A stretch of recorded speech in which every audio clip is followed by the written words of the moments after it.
Why, hello, friends. Welcome to another episode of Here Be Dragons. We are in the Crystal Keep arc. Just a handful of sessions in, and I haven't killed a player yet. And no, just because you don't see Jared Hoy on screen doesn't mean I killed his character. He is out this week, but we're going to carry on and tell some story without him.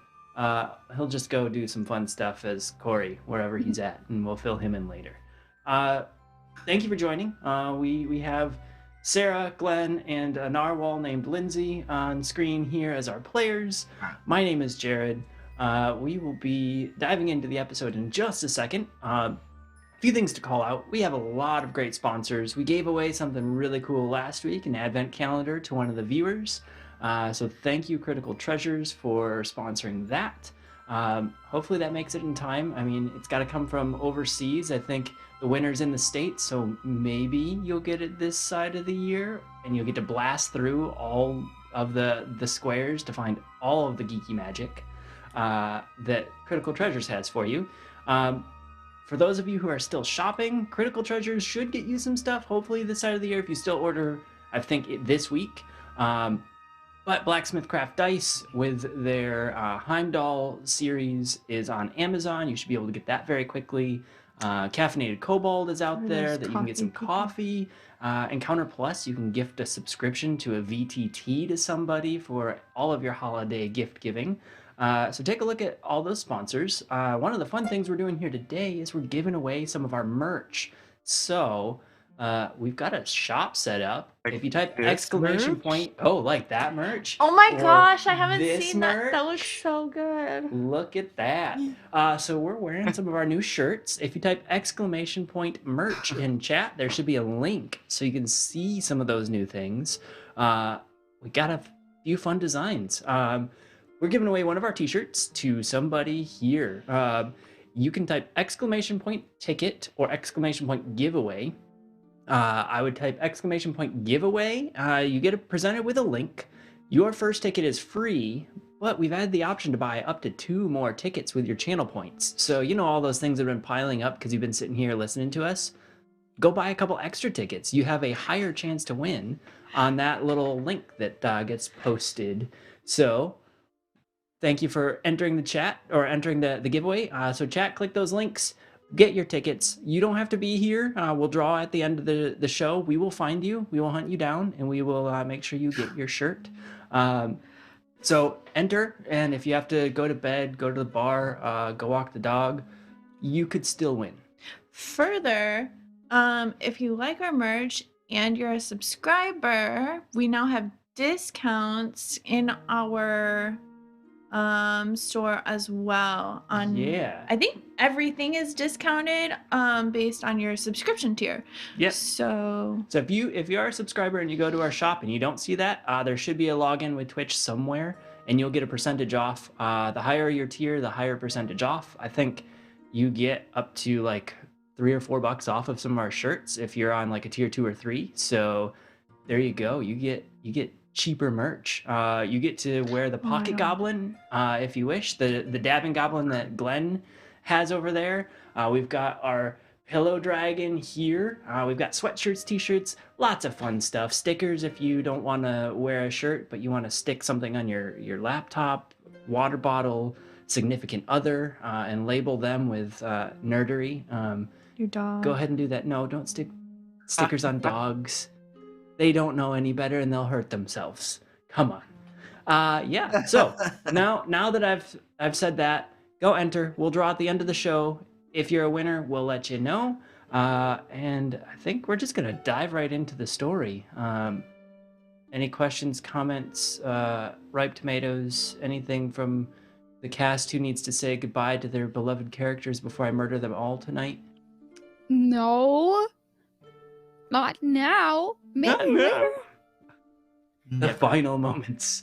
I hope I don't brutally murder anyone accidentally. That'd be terrible. But let's see how these characters are doing. It was mid-evening, or early evening, I should say. Last we left our party.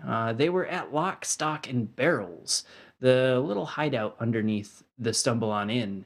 They had recently freed somebody from prison. stole somebody from Stole prison. him? I don't Um, know.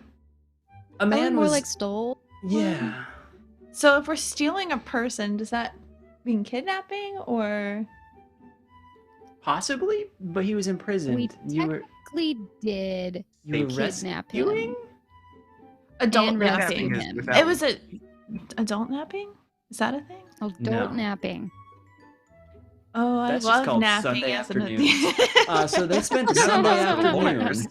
with somebody that they brought out of prison. Now, it wasn't just some random person. The party believes this was a prince or a brother of the king. But they had met him in a very interesting place, a land where everything was made out of pillows and plush, and started to consume the party if they didn't get out fast enough. Meaning, the party was starting to turn into plush themselves. But fortunately, they were able to escape. They sent this man ahead, and they brought a friend along, a pillow dragon, now in a plushy form, that is hanging out with Eljor. The party did go find this brother and rescue him from prison. Now, with two potential fugitives, Lily and Fizz, who did all of the hard work of breaking somebody out of the castle, we're in the alleyway behind Lock, Stock, and Barrels. Corrigan actually had been invited to go sit with the king during the light show that will be coming up in a couple hours, and had hustled off to go meet the king and find those seats, as he's got some more strategic plans, it seems, with royalty and liaising with royalty. So we are now with Eljor, Lily, and Fizz in the alleyway. Electrum had hustled off to go find the ability or find the person to buy a home or a shop that was just around the corner. Players, if you remember, you are actually potentially going to be new owners of a little tailor shop with a home just above, just up the road, as there was a request for a fort. Lock and Stock come hustling out, and they're bumping each other. Oh, yeah, the lights are gonna be so good. Oh, yeah, you remember the other year they had something on fire? Yes, it's called fireworks, and they just push past you, and they hustle out into the crowd that is starting to fill up the streets. You can hear the excitement on the street up ahead. Party, what is it that we wish to do this evening? Were we inside or were we outside when they You're said just that? outside the door.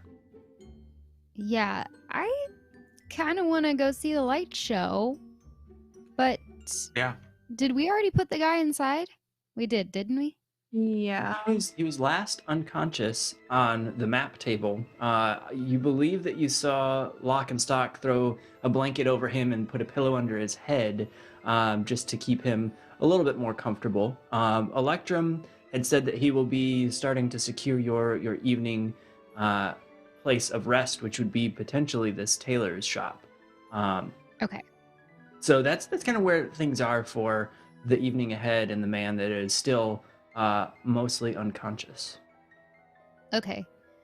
Yeah, I would love to go see the light show. Does anybody else want to go?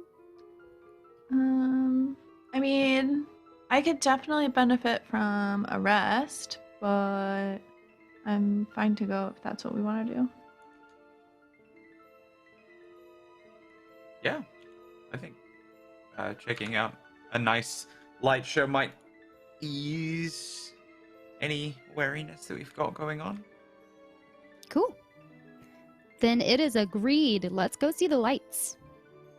So I guess we're going to just follow the two guys that left. Yeah, the two goblins are kind of like hopping and skipping along up ahead of you. By the time you've gotten through your conversation, you see them round the corner to the right.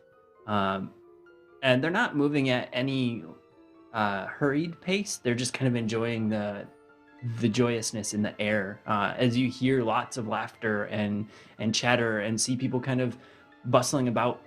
You see a few small children with magical glowing light crowns and necklaces and things that look very much trickery and small trinket like. but still something fun to add to the atmosphere. Um, Mm. so you see that up ahead as you exit, and you actually, when you round the corner, you do see the two goblins having a little bit of a not a heated debate, but a back and forth, kind of a haggling debate with a vendor selling these lights.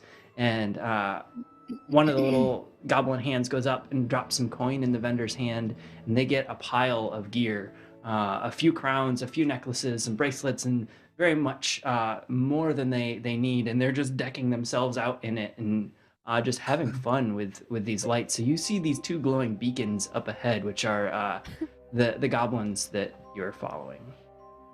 Well, at least we won't lose them, right? Yeah, right? Lit up like the fireworks will be. I am not interested in getting any lights for myself. I don't know about you guys. I don't need any. Eldor is No? transfixed on the cart. Yeah, I want some of those. Okay, go ahead. Go ahead, you're allowed. Do you So approach the much. cart, or do you just eyeball? Yeah. I walk up and just kind of start looking at stuff.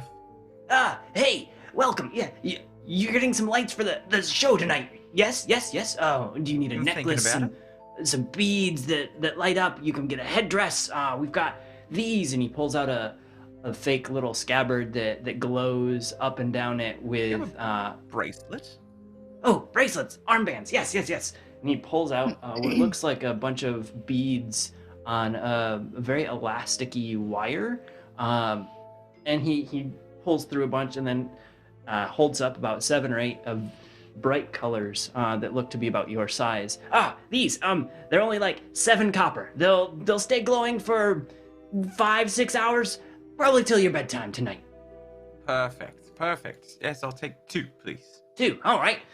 He hands you a couple. You get one that like flickers every other glowing bead with a different color, and it kind of just chases Awesome. around. And then one that just kind of hums and glows, and every time it lights up bright, it's a different color. So it's just various incredible lights that you can show off to your friends. Sweet. 1 Oh. gold, 4 copper is what it ends up turning out, right? Cool. Enjoy. What? If you need to get any more, I'll be back in this alleyway. It's a little bit out of the way, but I've got the best prices. And he's just kind of right around the corner from where you had all walked out. Awesome. Thank you. All right, well, let's keep going. Now, as you're heading around, you see that the city center that had people moving about the last few nights is actually kind of calm and quiet in terms of motion. There's a few groups of people moving through the outside, but in the center, it looks like people have set down blankets and bedrolls and various other things that they're sitting on and preparing for the lights. Up over the city gates, you see that the sun is still setting, so it's a nice amber hue glowing through the lower part of the sky. And it seems that there's only a matter of an hour or so until the lights may start. As everyone's settling in, there's lots of food that you smell, people unpacking their own treats, a few vendors that are selling some cooked meats and other small snacks not too far from where everyone's sitting. Outside of that, it's very much like one would expect a fireworks show to be. Lots of laughter, lots of joy, but people just sitting and keeping their spots for the moment. Okay. Now, you do have a space in the inn still, if you wish, which overlooks all of this. The windows would open up wide if you want to go up there. There's a few spots that you could go sit down if you wish to sit amongst the crowd. There doesn't seem to be any like designated seating or anything other than the king's box, which is up near the front. You see a few guards standing around it, and you believe you see a bit of a twinkle of fairy wings near a few others that most likely is Corrigan enjoying his evening with the king. Yeah, This is a I would- weird town. Yeah. I'd like to sit in the crowd. I'm Just going. blend back in. Okay. You're going back where, Fizz? to the room because you said our room looks over it. Yeah, you've come around the front of the Stumble On Inn. So, Fizz, if you were to head upstairs, you could look down into the crowd and see. Lily, you decide you want to sit amongst the crowd. There's a few spots about 15 or 20 feet in. So it's sort of near the back. Everything up front seems to be very crowded as it is closer to the showtime. Eljor, what do you wish to do this evening? Yeah, I mean, I'm gonna stay out on the lawn too. I just like to be out and available. I love picnics, so I will carry that into my character. Awesome. Are you gonna join Lily, or are you gonna sit on the front of like the inn, find your own spot? Yeah, I'll hang out with Lily because I figured she was close by to where we Yeah. had, just looking. Yeah. Perfect. So And Eljor with his glowing bracelets and Lily without. Find a spot about 20 feet in. There's a little bit of space, a little bit of walk space between you and the main walk path, which crosses right in front of the inn. A few moments later, after Fizz goes hustling up the stairs, she notices that the inn is fairly quiet, aside from a few patrons taking the bar seats right at the front window, where Corrigan had been a few days prior, waiting for the group to show up. So they've got an okay view. There's a little bit of an overhang, so they're kind of all like leaning down and looking out, making sure they can see the sky ahead. But Fizz, you make it up to the room, and you're able to throw the windows open and get a really good view of the sky. There's nothing impeding you. There's actually just a little bit of a stoop if you wish to sit on like the window ledge and stoop, or if you want to stay inside and just peek out. Well, I think I'll be like setting up and muttering. Like I'll just sit there and work on my map somewhere. But I'll be muttering like strange little people just obsessed with sending explosions into the sky. So weird. Don't they know it's just a trick? Our danger lizard is turning into a curmudgeon, apparently. Well, I feel like I would think like, oh, it's just like fancy little tricks. It's not real science. It's not real magic.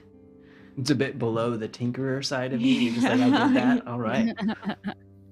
Now, as you're sitting in the crowd, Eljor, you feel at your side a little bit of motion as if something's bumping into you. And as you look down, you see that your bag is kind of moving, like something's within it, moving about.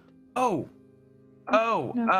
yeah, I'll open it up and set the little plush on my lap. I assume this means he wants to see what's going on. As you reach in, you pull out this little plush dragon. You see his little arms kind of stretch out, and he looks around, and it looks like he's getting used to his new environment. And he looks up at you, and you swear you see like a twinkle across the little button eyes. And he just looks around as this is like a new place to him. As you'd found him in the pillow plane, he is now amongst the material plane here, and just taking it all in.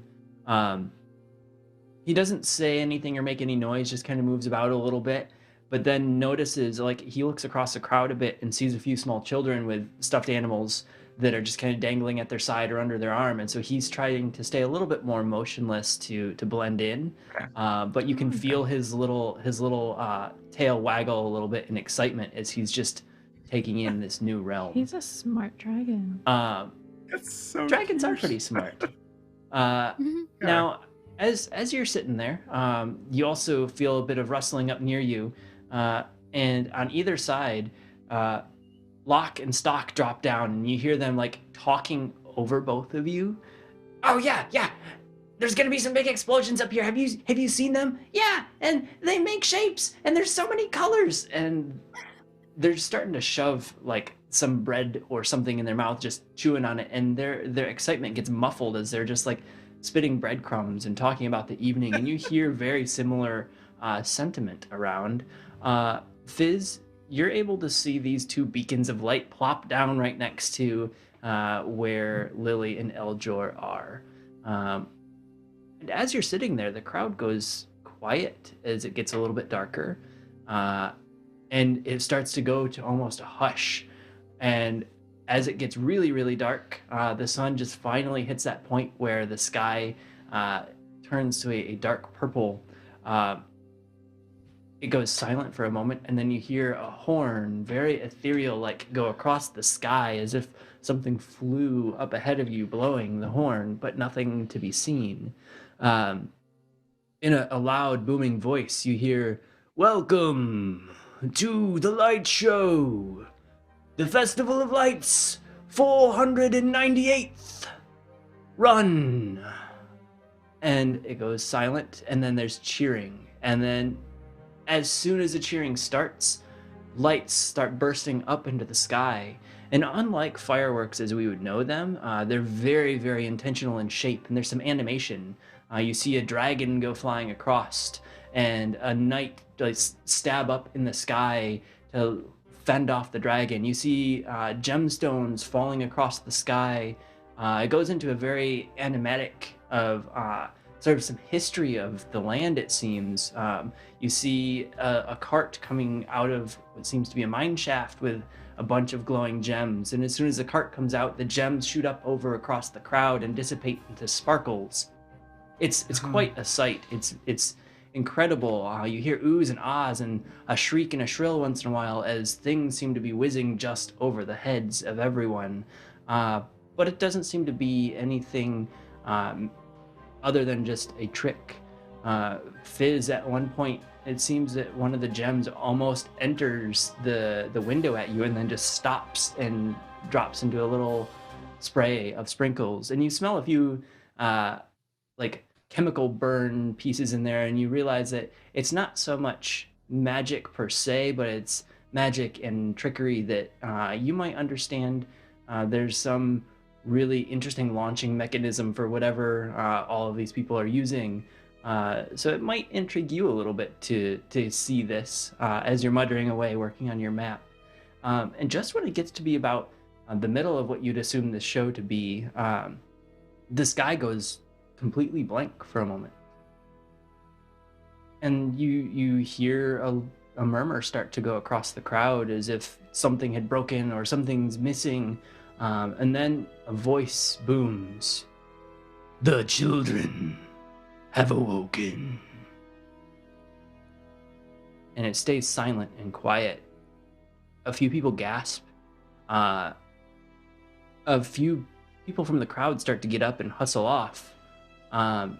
Nothing else happens, and you hear a shout up from near like the king's viewing box. You can't quite make out what the shout is, but it sounds like an alarm. And you see a few guardsmen go rushing away from the king's box. And then the crowd begins to get a little bit more restless at this point. A few people scooping children and moving off to the sides. You see others hustling back out of the main area. The crowd doesn't go into a full uproar at this moment, but there's some panic that's starting to ensue. No more magical lights, even to the point where some of the lights on the children that had been purchased from the vendors start to flicker and fade. Eljor, you notice that the bracelets you're wearing are flickering and fading, and the two goblins almost snuff out like candles in terms of their lighting. So there's something about this evening. Can we tell maybe where the voice is coming from? No, the booming voice across the sky almost sounds as if bard magicry or voice magicry had been used to project some form of announcer, but it did seem kind of forward, as if it was facing the crowd. So if you were to go towards the city gates or towards the king's box, which is up near the city gates, that could be where the source was. But there was no like, that's where it was distinguishable direction. Okay. I think we should go find back to the inn, yeah? Yeah. Sure. Okay, yeah. let's do that. As you're getting up and moving out of the crowd a bit towards the inn, you're near the back. You start to hear a bit more murmurs and a little bit more panic come across the crowd. People are starting to hustle out and hustle home. You do see more of the King's Guard start coming in from other directions and really directing people to prevent any like backups or whatnot. And it's a bit of a sight of mayhem of sorts. We just had some sub gifts. So the real Gobshite, even though you're not on camera today and not playing, thank you for watching. Feel free to let us know who gets that nat 20, and then the rest of you just tip, sub, follow, whatever you need to, and just like knock him down. He can't be up there all the time. So for those of you who are listening, the real Gobshite is the new hype boss. They get to pick who gets a nat 20, and then you all get to chip away at their health bar and become the new hype boss if you can succeed. But yeah, the murmurs across the crowd. It's the narwhal. It's the narwhal outfit, isn't it? There we I got go. the Fizz with that nat 20. So the murmurs across the crowd are becoming more and more alarmed, and you head back towards the inn. Yes. Cool.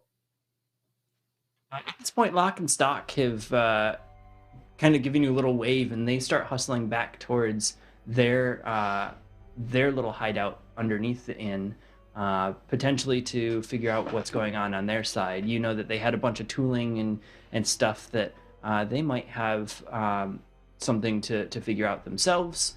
And there is still a pneumatic tube that was in the room in the inn, as you recall. So, heading into the inn, you do hear a few murmurs from the patrons sitting at the front. One guy is a bit over his limit, and he's just kind of muttering like, oh, you know, every year they cut their budgets and they don't pay all of the gold to those bards, and we get a worse and worse show. And a few other patrons are a bit more confused, and they start noting that the show seemed to have been interrupted purposefully. The bartender just stands there kind of quietly listening into everything, gives you a nod as you walk in. He seems a bit more wary of everything, just because it doesn't seem to be the norm that this happens.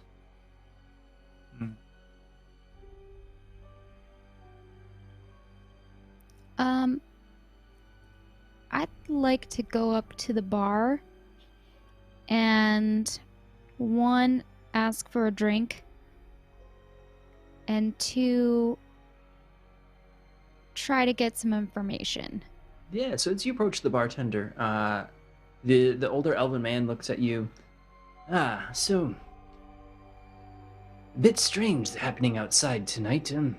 I couldn't quite catch it. Did you hear if they just canceled everything, or what was that announcement at the end? He said something about the children have awakened. You see his face kind of go very, very empty for a moment, as if he's thinking, but in a bit of a panic, like racing through his brain to find what that could mean. Okay. Do you know what that means? Or have you heard it before? There's a few things that come to mind, but much before your time. A few hundred years ago, there was some dark rituals that had happened in the mines, and that's why they had finished. They had closed them up. After the gemstones had been removed, most of the mines were empty, and there were a few groups that had spent time in there, but the children have been awoken. It rings a bell.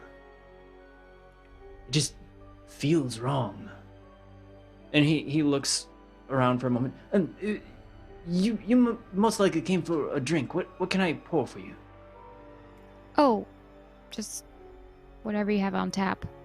No, I've got a few beers. Let me pour you my favorite. And he's like muttering to himself and kind of thinking for a moment, and he pours a very light lager and sets it down in front of you, and the foam kind of rolls up over the side of the glass and over his hand, and he holds it as if he's giving it to you and sliding across the bar, and is just like thinking and doesn't let go of the glass for a second until the foam hits his hand. He goes, "Oh, sorry.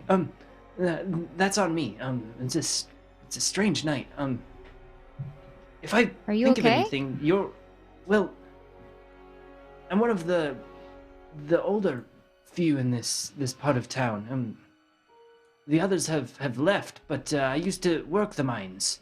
I was only about 40 or 50 when they had closed. It's weird. And he kind of mutters to himself, and he leans down on the bar, and just like you see him in a thinking pose for a moment, just like trying to recall what all this could mean, as it's been quite some time. And he looks over at you briefly.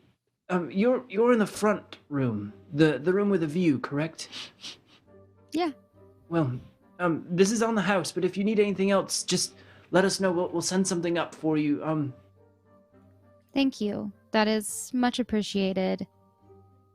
Let me know if you hear anything. And I slide him a little copper piece. Like, let me know if you hear anything about what might be going on with that phrase. All right. He grabs it and taps it on the bar just to kind of let you know that he's got the understanding of what you're asking. Have a good night. And I Nods his cheers head to and- him and head out to my room. Eldra, were you stopping by the bar as well, or were you heading right up to the room? I wanted to go upstairs and make sure that Fizz was okay. Yeah. Just so because I know that she'd gone back, so I wanted to make certain that she was fine. Yeah, so you'd barely overheard just the introduction as Lily had gone to the bar. As you have gotten up to the room and opened the door, Fizz, what are you doing at this point? Are you still working on your map or figuring stuff out, or what's going on? No, I figure I was still working on my map and probably still muttering nonsense. Probably in like Draconic at this point. All right, so Fizz is sitting near the window just muttering and working on her map, and you kind of are able to enter. If Fizz, could you roll a perception for me, please? Yes. Let me find my. And we're going to characters. use just your straight up roll. Is it bright or? It's the evening. You don't have many lights on, most Okay, likely, just so making sure. you're not having to be worrying about the sunlight affecting you. Oh, okay, well I got a 4, so. A 4. So straight roll on that, Fizz. You're just like engrossed in your work. You might not even have heard the door creak open as Eljor steps in. Yeah. I'll just settle when I come in and just kind of sit down and just kind of keep my eyes open, because specifically towards the window, because that Yeah. was where the voice, that's the general area that the voice had come from. Yeah. So I'm kind of on alert at this point in time. It's only a few moments later that you are able to join with your drink. Coming up the stairs, you two enter, and Fizz is still deep in her drawings that she doesn't notice that you have entered. How do you approach the situation, seeing that Eljor is just kind of settled, sitting and staring at the window, and Fizz is drawing away, mumbling to herself?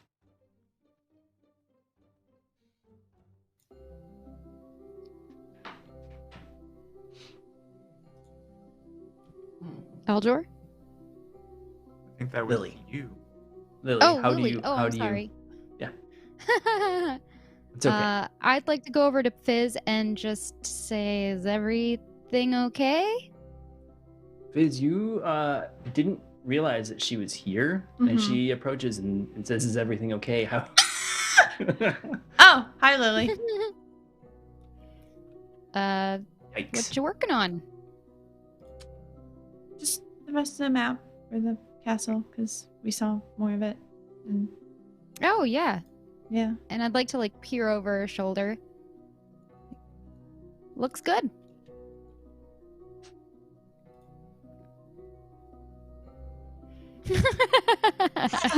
Fizz had given a tentative thumbs up for those of you not seeing what she did as she reacted. Uh, you all still hear some mutterings and rumblings of a crowd outside that is starting to quiet down a little bit.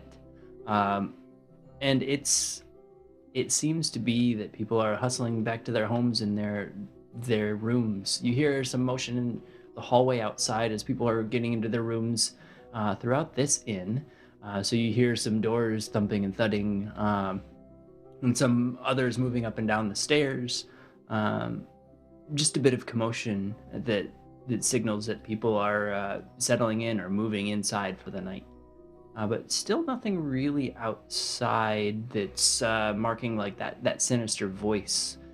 The sky is still quiet. There has been no lights shooting across it, and the lights on Eldor's wrist have all but gone out.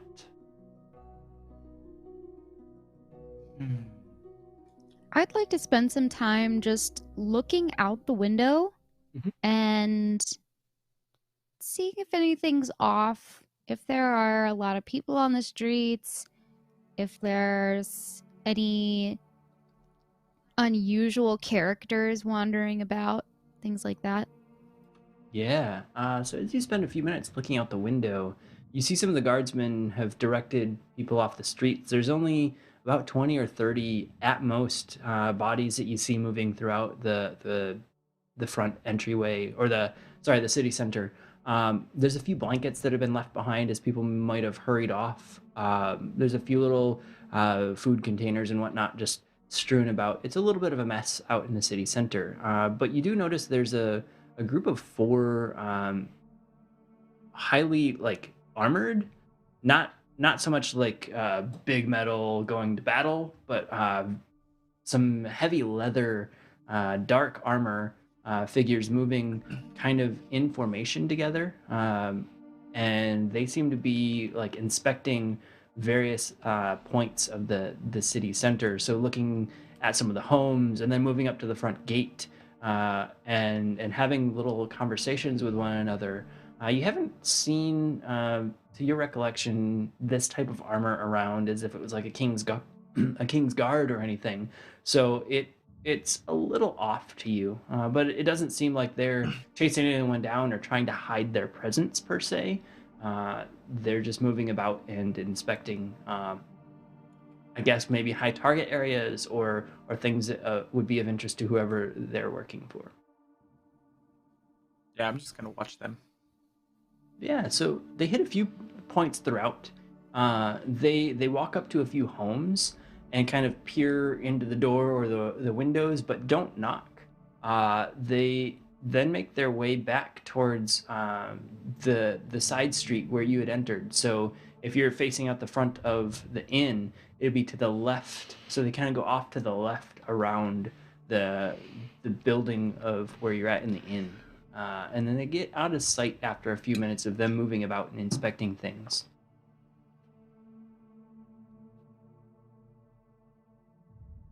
Yeah, well, I'm not leaving. I don't have reason to, so I'll just kind of make note of where they disappeared. All right. Just keep observing. Right. Anything that you're looking for, Lily, as you said you're watching? How late in the day is it? Yeah, 'Cause I assume it's dark out. It's dark out, so it's probably about 8 or 9 o'clock. Later evening, but not like late into the night. Okay.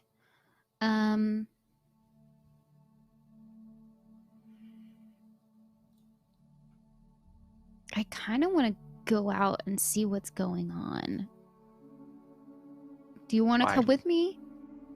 We're burglars. We're not supposed to be seen. We've already been inside of the castle on suspicious circumstances Yeah. more than once. Just,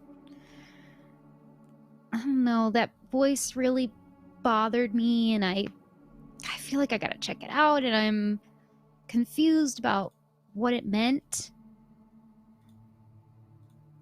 I feel weird just Been here sitting before. here. Is do you continue to work on your maps, or are you engaging in their conversation at this I point? mean, I'm listening, but I I don't know like what went on out there, so I'm just like, okay, whatever. Fizz, you had heard the booming voice and then the light stopped, but Mhm. given the way you were working, you most likely weren't like super on top of, oh, this is how things went. It was just, Yeah. yeah. So I'm kind of just unaware, All right. I think. I mean, Fizz, do you want to come with me? Huh? What? Where? Outside for a little walk? Why?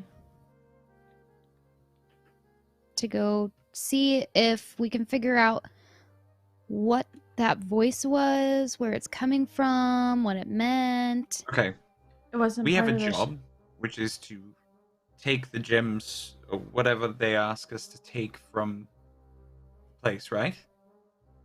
Right.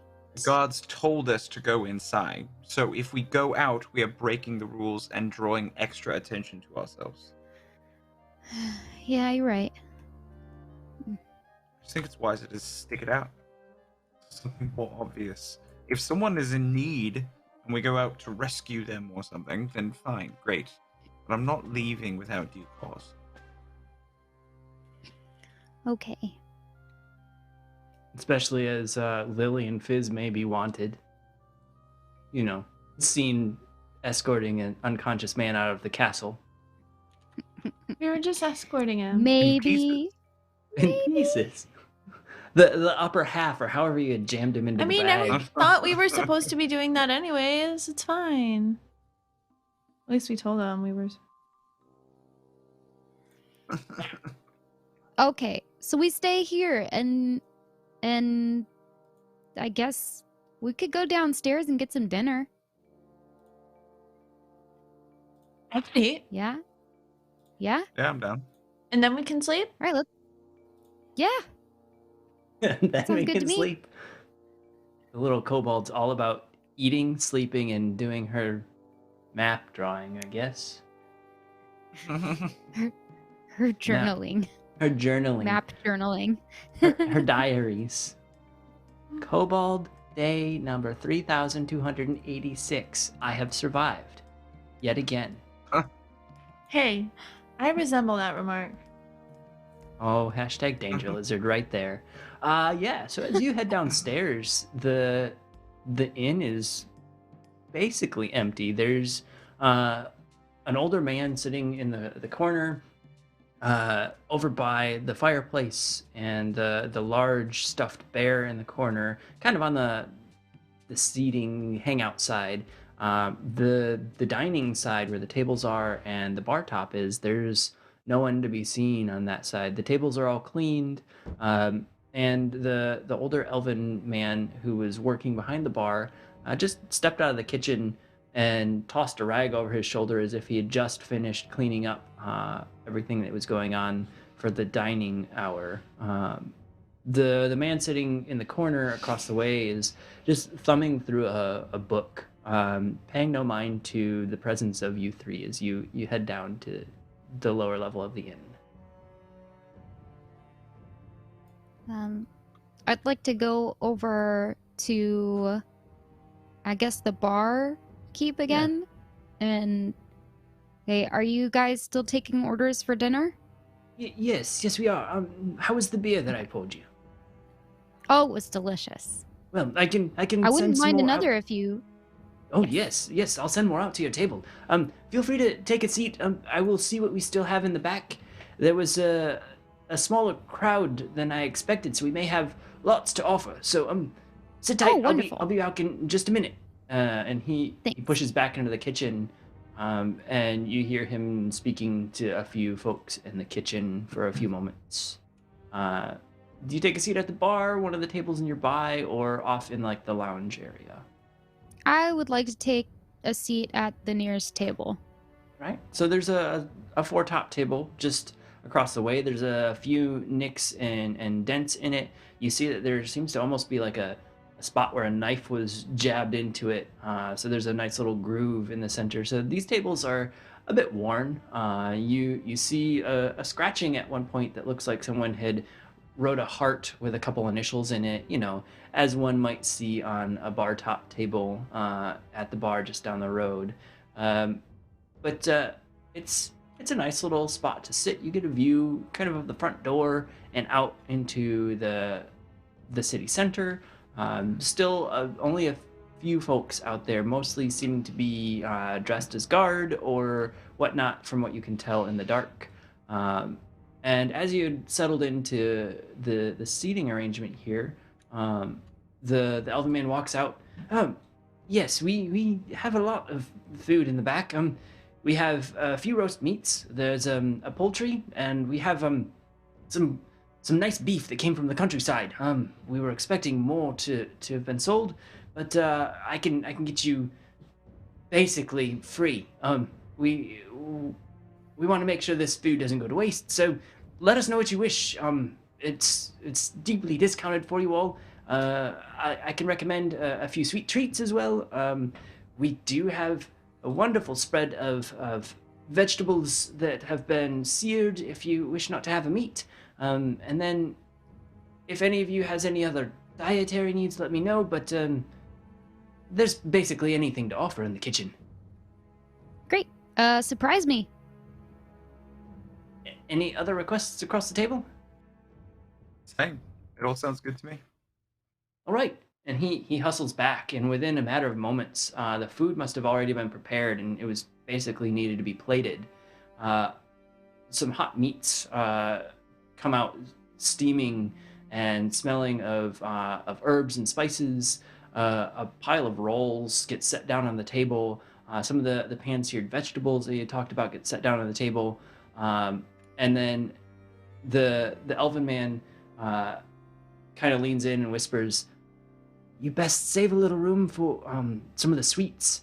One of the local bakeries have dropped off. Well, sweet rolls and a couple cakes. And I don't wish to send it home with all of the help because, they don't need to eat cakes and sweets all the time, even though it's something they like." And then you see a goblin head pop out from the kitchen. Don't give away all of the cakes. You make sure he gets I- one. I was gonna say I'll leave my cake for him. Shrugs and looks at you. If you need anything, just let me know. I'll still be thinking on this. The children have awoken. A strange phrase. Nothing's come to mind yet, but I'm sure I've got it in my journal somewhere. And he hustles over to the bar, and you see him kind of start leafing through a leather-bound booklet, very worn and tattered. Okay. So, guys, Friends. Romans. Numerals. what's next on our to-do list? I don't know. Sleep? We haven't been given any jobs. Sleep. You said we could sleep. I mean, Rope? like, bigger picture. I mean, what have you done? What was on your to-do list, and what do you know about the very vague things Electrum has given you? I know that we need to get the gem. And also, we need to figure out what's going on with his brother? The king? Or the one that came back? The one that we brought back. Okay. I assume he's still Oh. unconscious. Is that correct? To the best of your knowledge, yes. He was unconscious on the map table underneath the inn in Lock, Stock, and Barrels. Okay.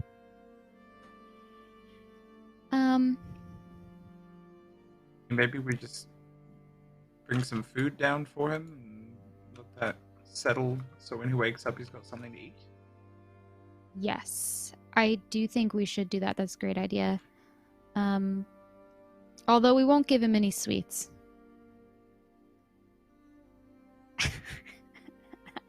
Give him any sweets.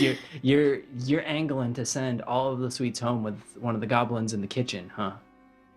Oh yeah, I'm Oh, gonna man. make one fat goblin. Either that, or you're going to see a goblin on a sugar high just sprinting through the city tomorrow morning. Oh my gosh, it's gonna have a heart attack. Either way, I might have.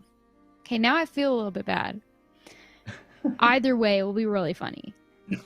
Either way. It'll be like giving a toddler an energy drink. Are you kidding?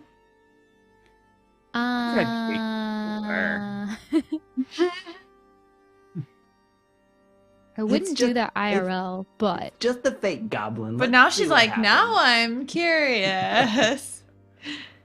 For must science. give him all the sweets. Could you imagine a goblin with just a little pot belly? Just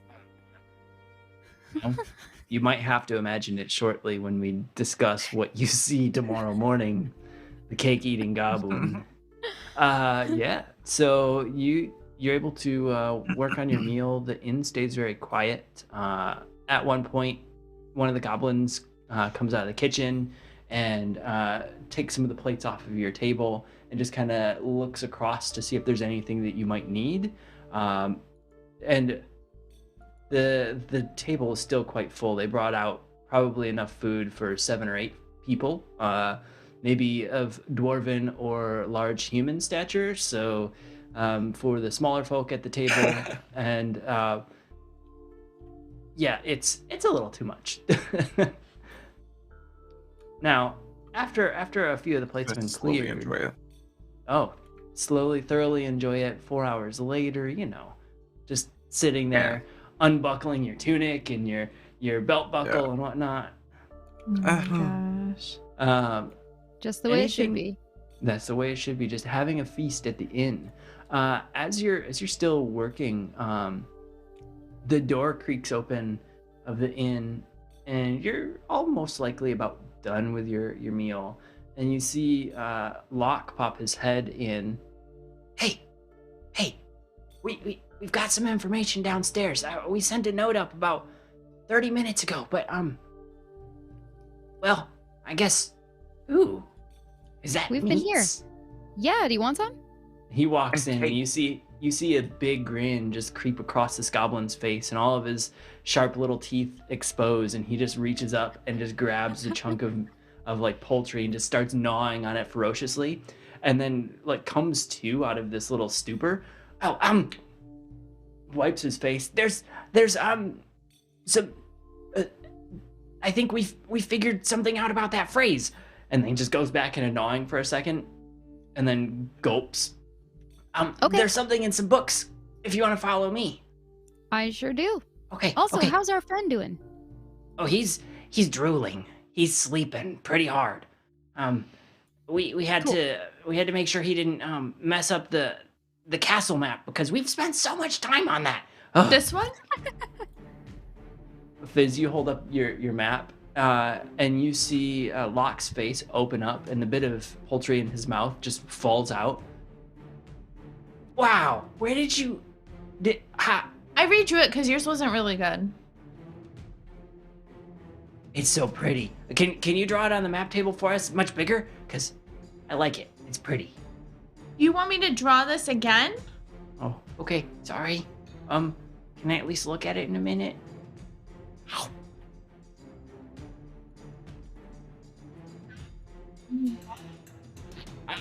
But let's go downstairs, quick. Jeez. The audacity. As you're all starting to kind of get up a little bit, the barkeep looks at you. Any sweets? Are you heading outside? We're not going very far. Just for a second. Oh, okay. Well, careful out there, and I'll look the other way. Oh, the rest goes home Yes, with thank you. staff. Oh, the rest goes home with the staff. Oh, yes. You hear in the back, yeah, and some cheering, and a little head, that same little goblin head pops out from the back. Thank you! And he ducks back inside. They were excited to have some of the day's pastry leftovers. The the barkeep just turns around and starts polishing a glass that is like immaculate already, but just doing something to let you know that he is looking the other way for stepping outside when the town's guard have said otherwise. Now, as you step outside, Should we roll stealth while we're stepping outside? if you wish to, do you wish to just walk out, or do you wish to kind of like crouch down, hoods up type thing? I mean, crouch down, hoods up. Yeah. Fizz goes along. Well, I figure there's not going to be many people outside anyways, so, like, whatever. And I don't know that, like, we're not, I don't know. I figure it's not an issue. All right, so Fizz is just walking. Mostly, yeah. Mostly. Okay, so stealth from Eldor and Lily, if you wish to. 8. I wasn't gonna stealth. Yeah, exactly. Well outside, Okay, so Lily just crouches a little bit to stealth and ends up kicking something, a leftover piece of refuse or something, off of the steps of the inn, and it just goes bouncing into the city center. The stealth is not very stealthy, which is okay because Locke is gnawing on the bit of meat that's still left on the bone, and he turns and he's like, all right, guys, we found some information. And he's just like announcing as if he's leading a tour group, and less of like just walking through the streets kind of quietly. As you make motion to him, he goes, we found some information. He lowers his voice, but still keeps the same stature and motion. And he starts mumbling a few things and walks around the corner and heads back towards the entrance to Lock, Stock, and Barrels, which is behind the inn. As you're walking back, you do notice that the inn that had the personal guards at it, that had potentially the murders the prior day or earlier this, actually it was last night for you guys, yes. So last night, the inn that had murders now has town guards standing at it, and they seem very well equipped today. Full armor, full weaponry. There's a crossbow hanging across the back of one of the guard. Another guard has his hand right on the handle of his sword, and they're very much ready for any surprise attacks potentially. They're wearing a heavy metal armor, not the leather armor that you were seeing the group of 4 go past with. That group of 4 is nowhere to be seen as you head around the back. But it's quiet back here. Only the guards are here. Do the guards see us when we come into the area? Yeah, you're across the way, about 20 or 25 feet. They kind of keep their eye on you, but they pay no mind. They don't approach. They don't leave their post at this other inn. They just seem to be keeping their eye warily on you to make sure you don't come towards them for any reason. The guard with the crossbow on his back just kind of puts his hand up and keeps it there for a moment until you round the corner a bit and start walking away, and then he pulls it down, just as a seemingly precautionary method. And you get to head down towards the alley, and you see a couple glowing candle lights coming through the doorway of Lock, Stock, and Barrels. Locke has already kind of pushed ahead and is opening the door to you and holding it there as everyone can walk through normally, and Eldor has to duck a little bit to get under. As you enter, the man that you had emancipated from the prison cell is still laying there unconscious. He's a little bit more like rolled over and blanket tucked, as if he's kind of a bit more not alert, but less out cold and more of like just kind of sleeping at this point. Still laying on the map table. He is moved. He is not completely almost dead, or mostly dead, as some may describe it. No, I saved him. I'm not dead yet. I'm not dead yet. Yeah, you know, Monty Python, Princess Bride, mostly dead. So many different ways you could describe his state. He is a little closer to life than that. You see Stock in the back just kind of tinkering away with a bit of metal, some small contraption, and Electrum is sipping some steaming beverage off in the kitchen and just kind of staring at the floor. All right, so tell us about what you found out. Are you saying that to Locke, or are you approaching Electrum off to the side, or Stock in the back? I'm so confused by all of them. Locke Whoever is is the closest to little me. goblin that has opened the door for you. Okay, I'll address him with this question. Yeah, as you address him with the question, he goes wide-eyed and puts his hand up, and he lifts a tome of sorts, a big old book that's very dusty. The pages are kind of starting to fall apart, and he flips very cautiously a couple pages over, and you see that there's this diagramming of some deep, like crack almost in the earth that seems to go down, and the measurements next to it say it goes down to the core, whatever that may mean, and that great evils have been found in expeditions. And as you kind of look at that page and flip to the next, you see some bold words that said the children of the death, and the death is in quotes. Were a group that maintained occupancy for 50 years within the mines. And there's some stuff about the death being some evil guild that practiced necromancy and various other sorts of arcane wizardry that dealt with the fine line between life and death. And that's kind of what you could understand from these pages. It's very, very in-depth technical writing. And Locke is just kind of holding it, and he goes, I don't know what most of this means.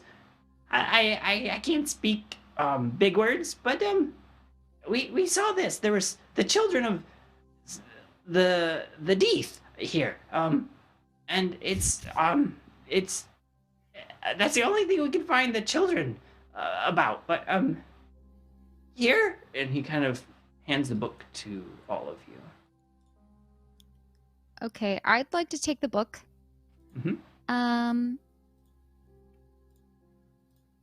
And I'm gonna study it a little bit. Is there anything that might stand out on any of the other pages that are sort of related to this topic? Yeah, so you see a few more things about the death that talk about some of their very inhumane practices, and you see that they had specialties within their ranks, and it seems that the children were actually the leaders who had gone through some transition phase to be a part of a deity that they had worshipped. Something about the deity that lives deep within the earth. Very, very not known knowledge. So whoever this deity is seems to be something that either wasn't taught or is known by few. So you see a very scripty name. It seems to be like a mix of Draconic and Elvish, but not something comprehensible or understandable. Much like the deity formerly known as Prince type thing.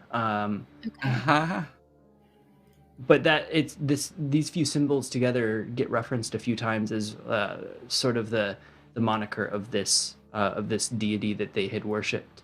And their highest ranks seem to become the children of whoever this deity is. Okay, so and the children, did they die? It isn't really said what happens. They undergo a transformation to become the children of this being.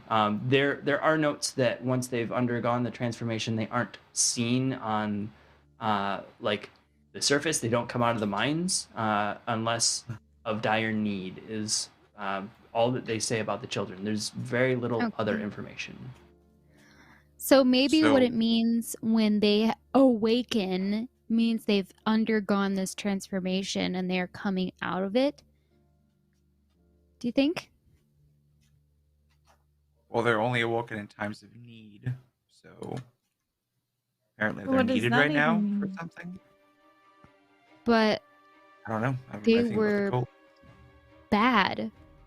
So why would there ever be a need unless something... Maybe the bad people need them. Maybe someone summoned them.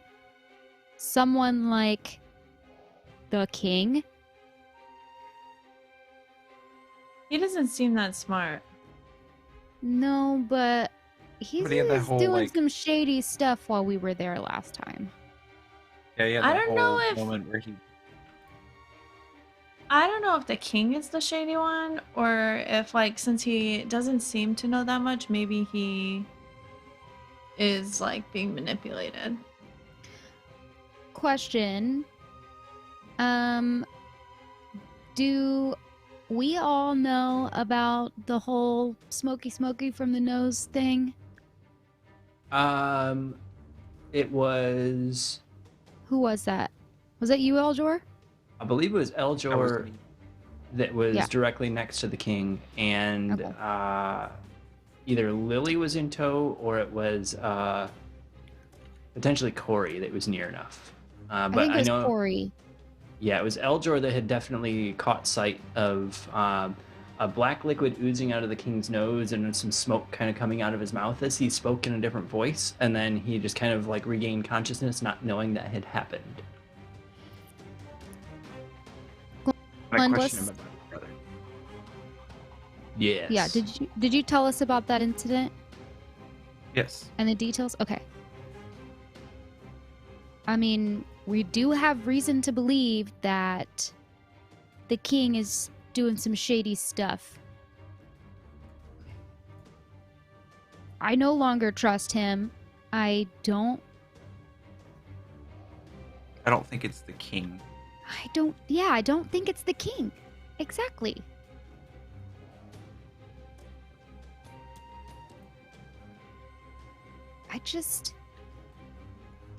I think whatever it is probably summoned this, probably has a really deep connection to this, and I'm not sure why it would need to be summoned though. What's the purpose? Why do Death Eaters attack Quidditch matches? You know? Wait, that happened? I missed it. Where was the Quidditch match? That's just kind of how I saw it. Just this lively, Yeah. happy celebration that was interrupted by something very dark and ominous. I honestly don't know where to begin. That's why I don't want to just go out delving into a town that we're supposed to be staying anonymous in. Yeah. We're supposed to be doing a robbery job. Maybe they're going after the jewel right now, but we don't know where it is. We went into the most secure part of the entire castle and it wasn't there. So I'm not sure what I'm supposed to do. You know, aside from wait. Yeah. I feel like this is all connected and I'm just not sure how. And right now I feel like I'm coming up with more questions than answers, and that bothers me. It bothers me too. But probably for a different reason.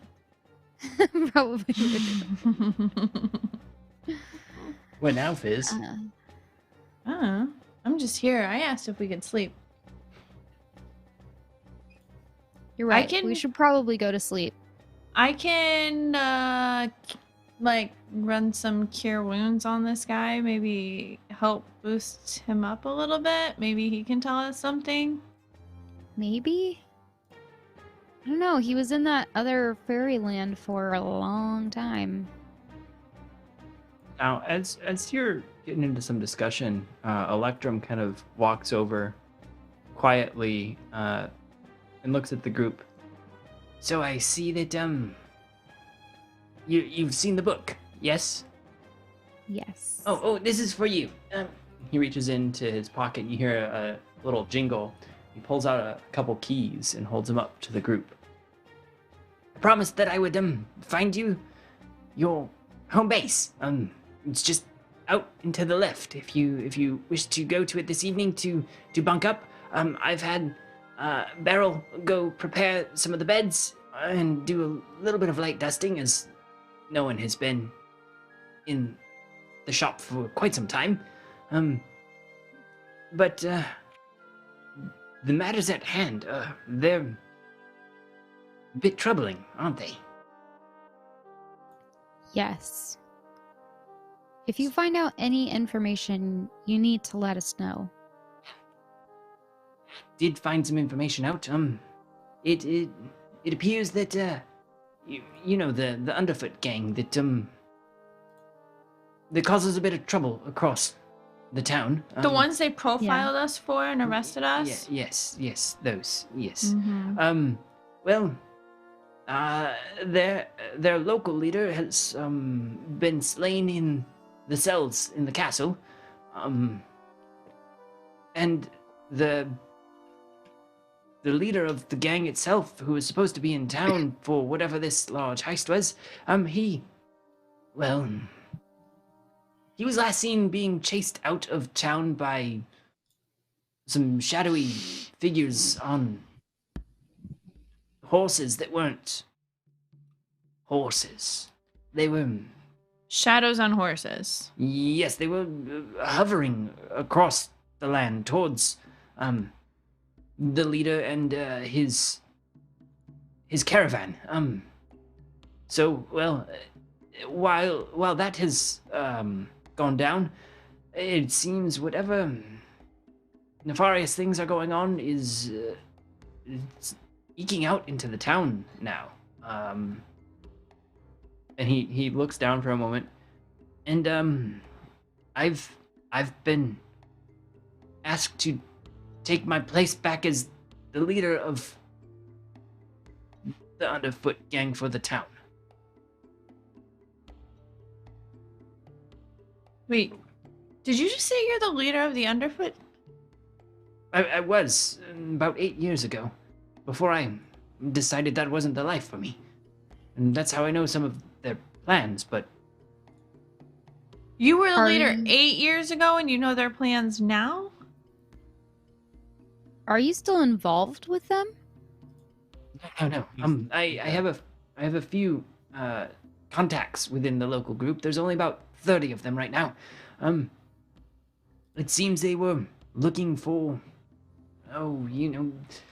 a gemstone to hopefully control the magics that and he points over to the book and just kind of looks away as he points to the page that talks about the death and the children of this unnamed deity.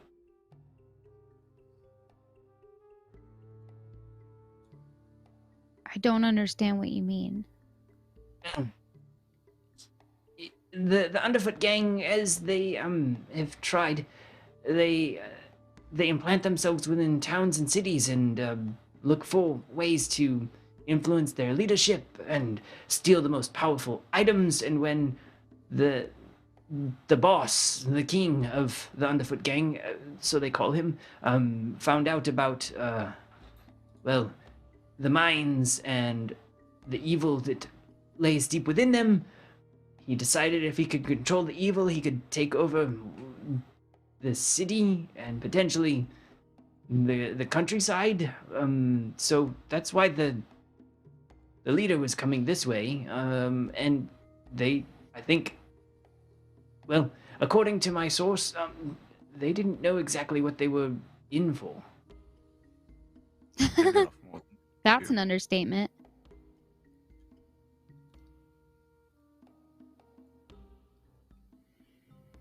So, why did we get arrested? Well, that same source was, I guess, informing the king of various things going on in the city, and let them know that there was to be a heist. I guess it's highest bidder, and well, it cost my dear friend his life, who was the current leader, and well, he's back in a precarious situation. Honestly, why are you telling us this now? Why didn't you start with that? I hope to leave old ways behind and, settle some debts with a little help from friends. But If you want to leave old ways behind, then why do you keep talking to them? see, you build a bond with people, regardless of how But if you leave evil it or nice behind, they you are. leave it behind. Fair enough. Fair enough. You can't, like, keep your foot in the door and say you're out. Well, my friend is gone, and the contact is, well, no longer someone to be trusted. So, I see that my days are, hopefully, no longer with them, even though they've approached for leadership and, yeah. Don't want to be a part of them, but, yes, the shop is yours. It's called Ye Old Thread, and there's, a sign hanging out in front of it. The windows are all covered up with cloth right now. And I'll be here going over my thoughts. If you wish to go through the books as well, it's up to you. Thanks for the book and the help with getting a house and all that. He I'd like nods. to leave. Yeah, he nods his head and kind of hangs it a little bit in thought and a little bit in frustration, it seems, for his situation. Lily, I guess, walks out the door. The rest of you, any thought or engagement with what's going on here? The man is still laying on the table, moving a little bit as if he's kind of in a deep slumber at the moment. And just inside the door, you do see the spider cart, the cart that you had kind of brought him out as well, if you wish to take the man and or the cart with you. I do cast Cure Wounds on the guy, though. Cure Wounds, that just gives him health back, correct? Yeah, I'll Mhm. roll. How much health? 9. 9, okay. You see his like balled up body kind of loosen just a little bit as whatever pains and ailments are lessened on him. You don't know how healthy or alive he is. You know he's in a deep slumber and hurting less now that you've cast that. Okay. I'm okay leaving him. I need to sleep on this and we can come back and check on him tomorrow. Eljor, Fizz, thoughts? I leave too. I'm All right. just. Do you head to Ye Old Thread or back to the Stumble On Inn? Ye Old Thread. Well, no, let's go back to the Stumble On Inn because we still need to get our stuff. We might as well stay there one extra night. I think we've already paid for it.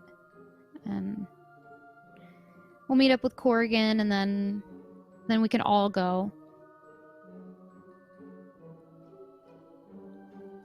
Yeah. So Sounds good. great. Let's go back there. All right. You enter in. It's just the barkeep having a few candles on, keeping the front just a little bit lit. It is now closer to about 11 p.m. As your expedition and moving about the city took about an hour or so.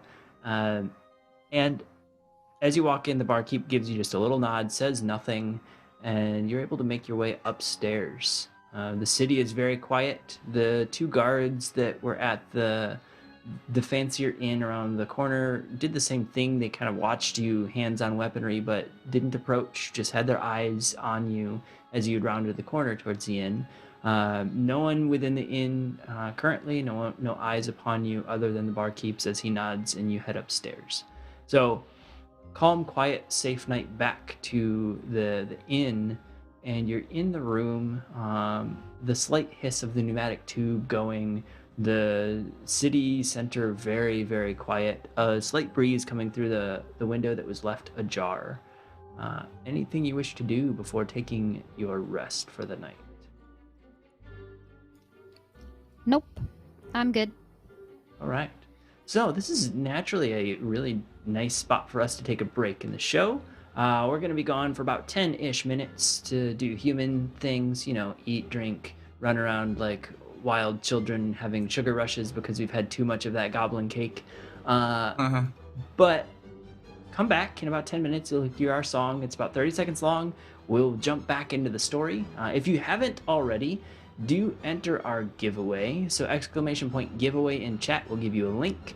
You get your first ticket for free, and then you can purchase additional tickets with your channel points. So things that you've racked up sitting here watching us and laughing at our shenanigans, you can use those. There's no longer a Nathan to feed vegetables to, so why not just get an extra entry for a cool t-shirt? So at the end of the show, whether or not you're here, we will draw a winner. That winner will be able to choose a t-shirt from our new merch store. So do enter. We got some really cool stuff. We've got our pillow dragon here. Glenn's sporting our dabbing goblin that we've had as an icon. So you can see that there. So it's one of the shirts that you can get from our selection. We will see you all in 10 minutes. Do that entry. Do your likes, follows, go get your drinks. We will see you soon for more shenanigans and whatever mayhem has happened here.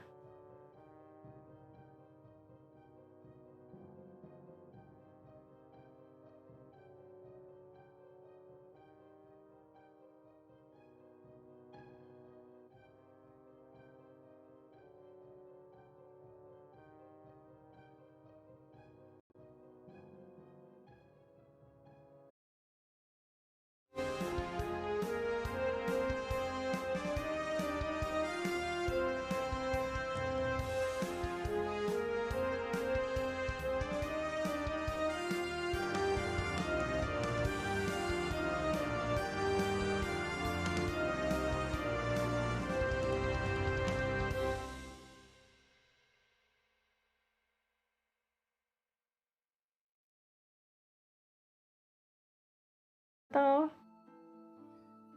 We were a delayed time bomb there. I saw chat was counting down and then it hit 0.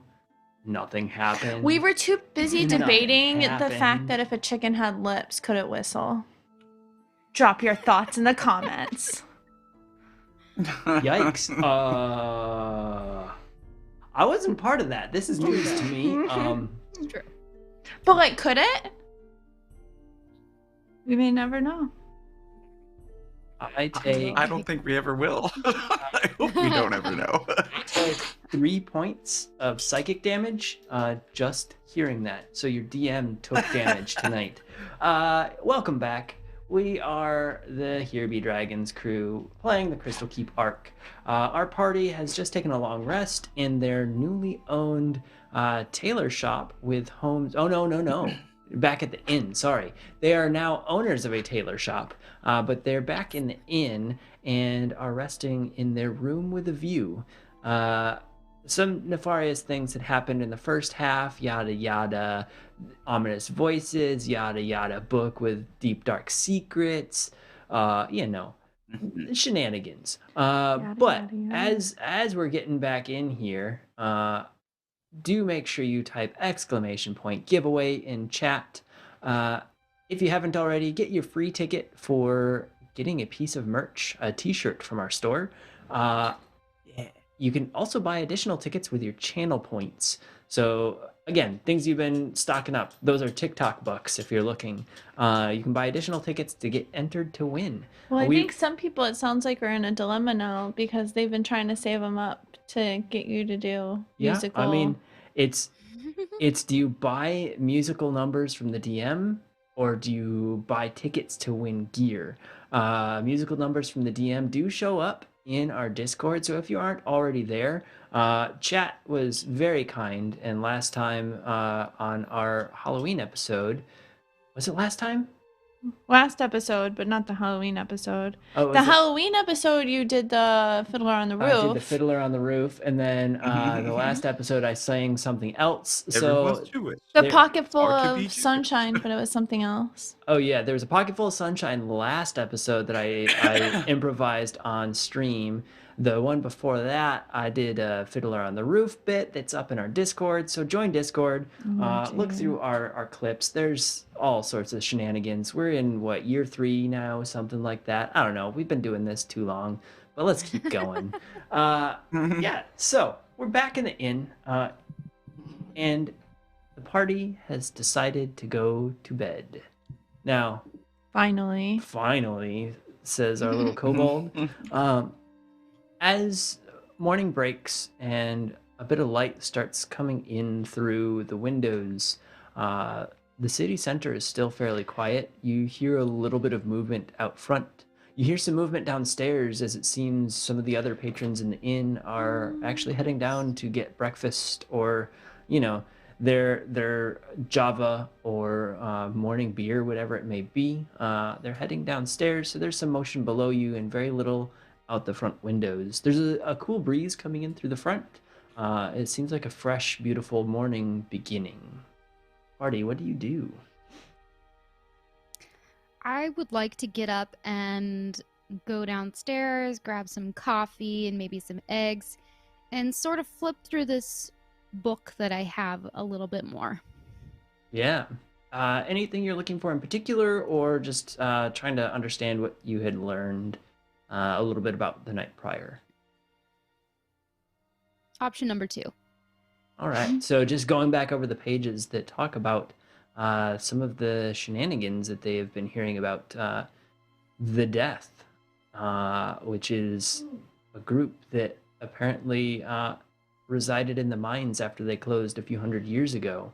And as the party is aware of at the moment, the mines had reopened as part of the celebration this year in the city, or the Festival of Lights, to tour and to allow people to have a mining experience, go digging through some of the rock, go see some of the city's history. Crystal Keep being built on top of the many years of mining for magical gems and beautiful gemstones. These two have collided, the evil history and the beautiful future that we have currently. As you head downstairs and sit down, a few rolls are brought to the table, some sweet rolls, and a small pot of coffee, and it seems to be all of the tables are getting that brought to them immediately, as if it's sort of a gift from the inn or the breakfast that they want to provide to you today.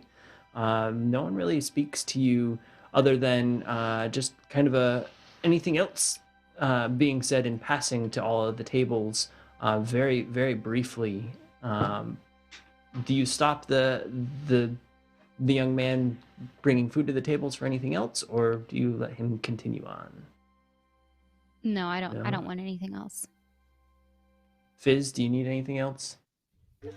All right. I'm small. I have a little stomach. Okay, I just didn't know if you were gonna be like kobold needy and be like, I need all of the meats, or I need all of the give me all your shiny foods. I don't know. If they had What are shiny foods? gold encrusted cupcakes? No, I Buttered want biscuits? those. Buttered biscuits? Yes. Gold encrusted cupcakes for Lindsay if anyone wants to My send- birthday's. I don't know if you want to eat those. They do no, like some of the fancy restaurants make like fancy cakes with like gold flakes and like rose petals and stuff on them. It's like a real thing. Nuts. Yeah, so none of that's brought to the table, but you're able to have a conversation and have breakfast. Some of the other tables are speaking in mildly more hushed tones, keeping to themselves this morning. There's one open table, so two of the others are filled. There's a few sitting around at the little lounge area, the little coffee table there. The fire is roaring already this morning, combating a little bit of that cool breeze coming in some of the slightly cracked windows. Party, what do you wish to do this fine, beautiful morning after your long rest and level up to level 4 yesterday? I look at Elzor and I go, what does that thing eat? What do you point to? The dragon. The like pillow dragon. We're missing your voice there, Eljor. We hear you in the distance. There it is. There it is. Sorry. I imagine that I have had the guy there every time just because he expressed a want to be out and about. So Written a I'm bit. just an elf with a stuffed animal. Um, yeah, so he's sitting on the table, and I just go, I don't really know. I hadn't thought to ask. And I just whisper down in his ear, what do you eat? Poor thing's got to be starving.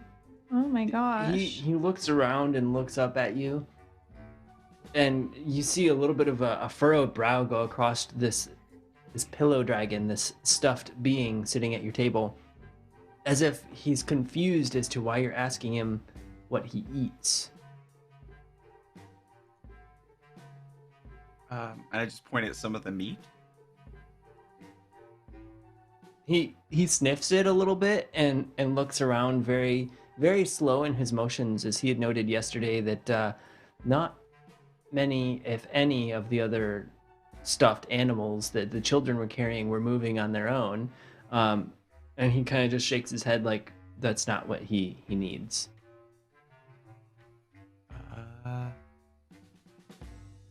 Stuffing?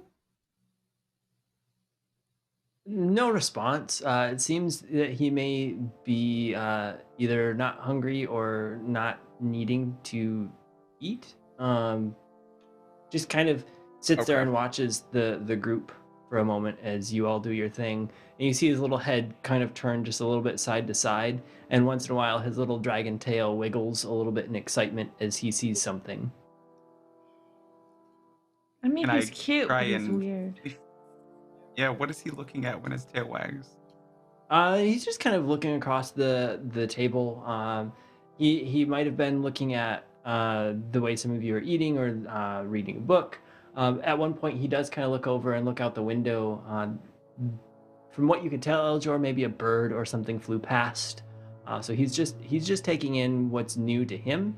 Again, a reminder: this Okay. is a pillow dragon coming from a plush realm where everything was made Where out he of may not have cloth eaten. and yarn and Yeah. various other things. And who knows if he ate anything there, and who we knows know nothing if Yeah. he's about ever him. seen a flesh and bone and blood-filled bird fly across the sky. Like this is all fairly fresh to this dragon, as far as you can tell. Okay, I just go, I'm not sure. I'm sure he'll ask if he needs it. It talks? In a way, like in yes or no questions and answers. That's cool. He's very cute. And I mean, he like can scratch change. his He head, can- or at least try to scratch his head. As you reach across the table and scratch the head of this stuffed dragon, his little tail wiggles again. A very happy little being. Another reminder, he was a large dragon, full size, as if like a normal red dragon, but had turned himself into a smaller being before coming to this realm. What does So he do? What does he do? She Yeah. asks Eljor.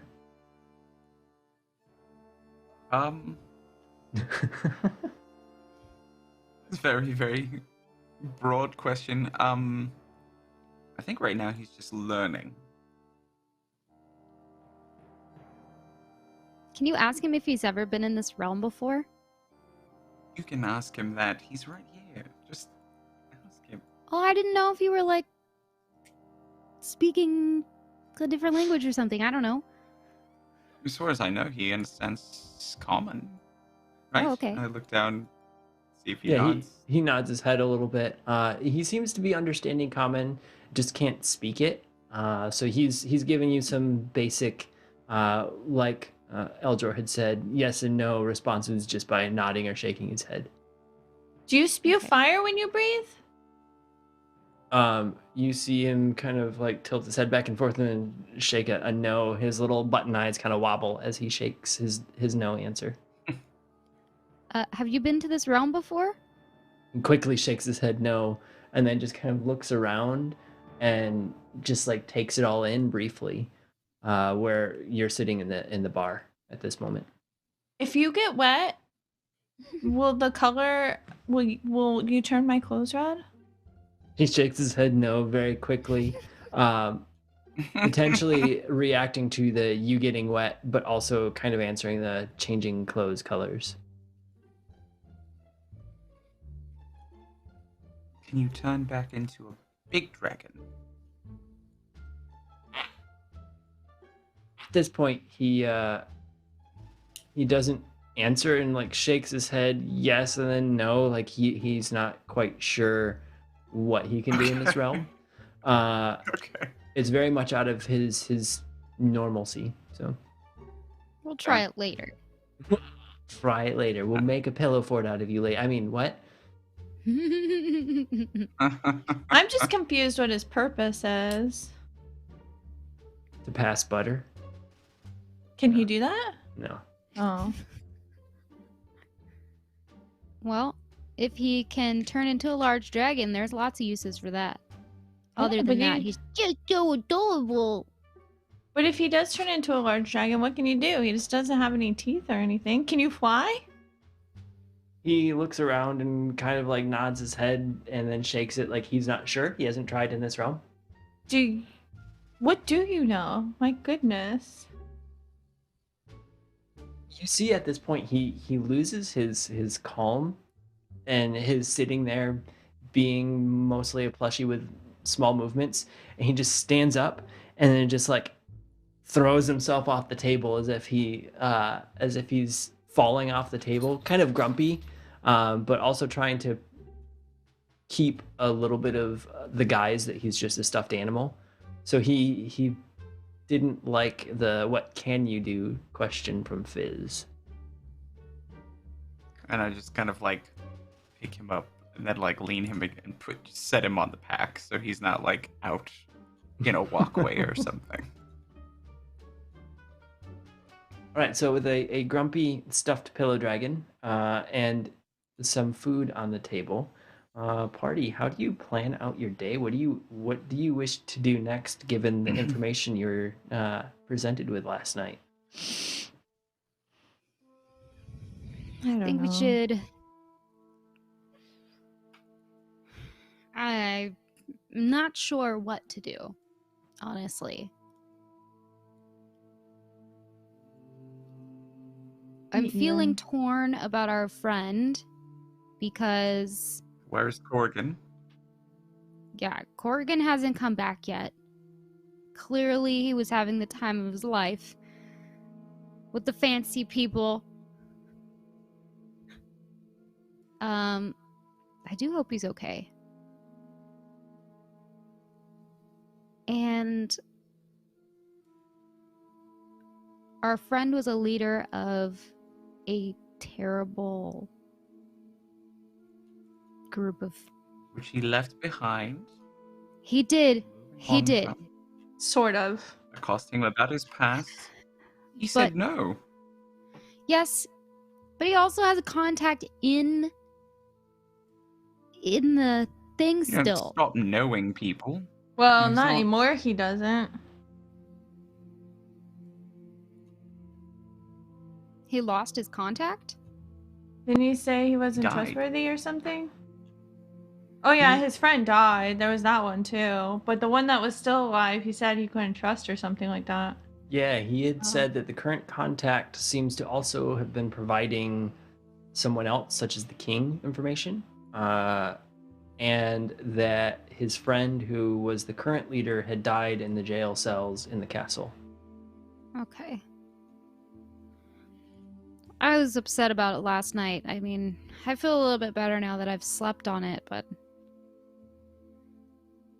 I think we could use him. Who? I'm pretty sure he needs us more than we need him.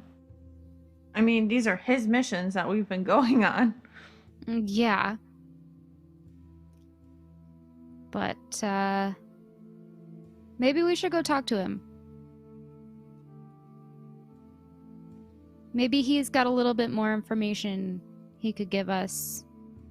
Maybe we could brainstorm with him over this book. Where the stone might be held that we've been looking for. I don't know.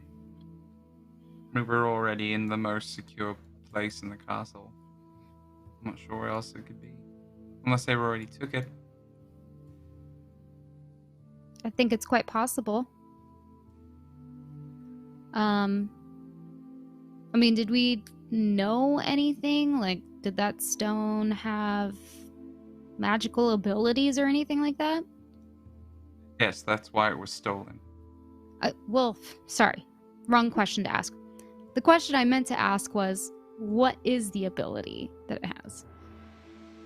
We know that it has very, very, very potent magical abilities, and that it Yeah. can be used badly if put in the wrong hands.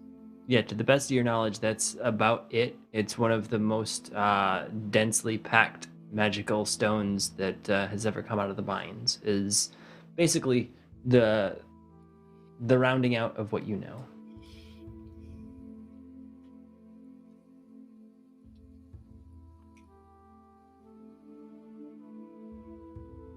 We could take all of our stuff over to our new place. Check it out, get settled.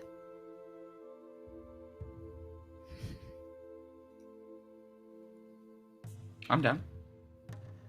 Yeah.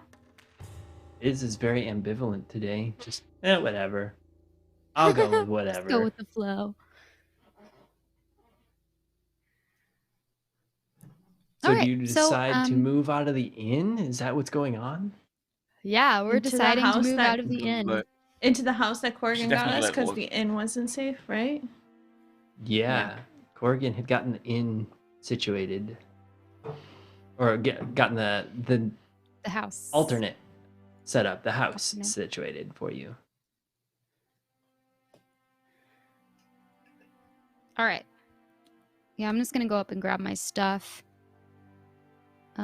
Maybe we should step in and see if the prince is up and around yet. Who? The king's brother? We don't know who he is. Well, we can It's assume. not. I don't think it's safe to assume anything. Because the You thing know about what it they is say that if about he's assumptions. in fact older. Because if he's older, then he should be king. Wait, do we know who's older? Is the other brother older? From what you could tell, yes, that was the rumors. The king you had met seemed to be in his early 20s, no older than about 24 or 25. The man that was laying unconscious seemed to be in his early to mid 30s even.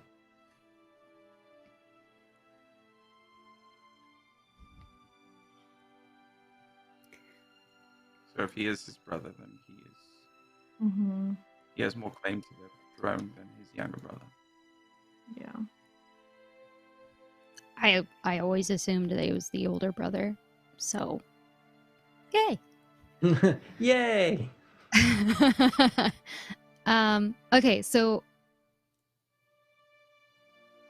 we've got our stuff. Let's go over, get settled, and then head over to our friends. Check on him.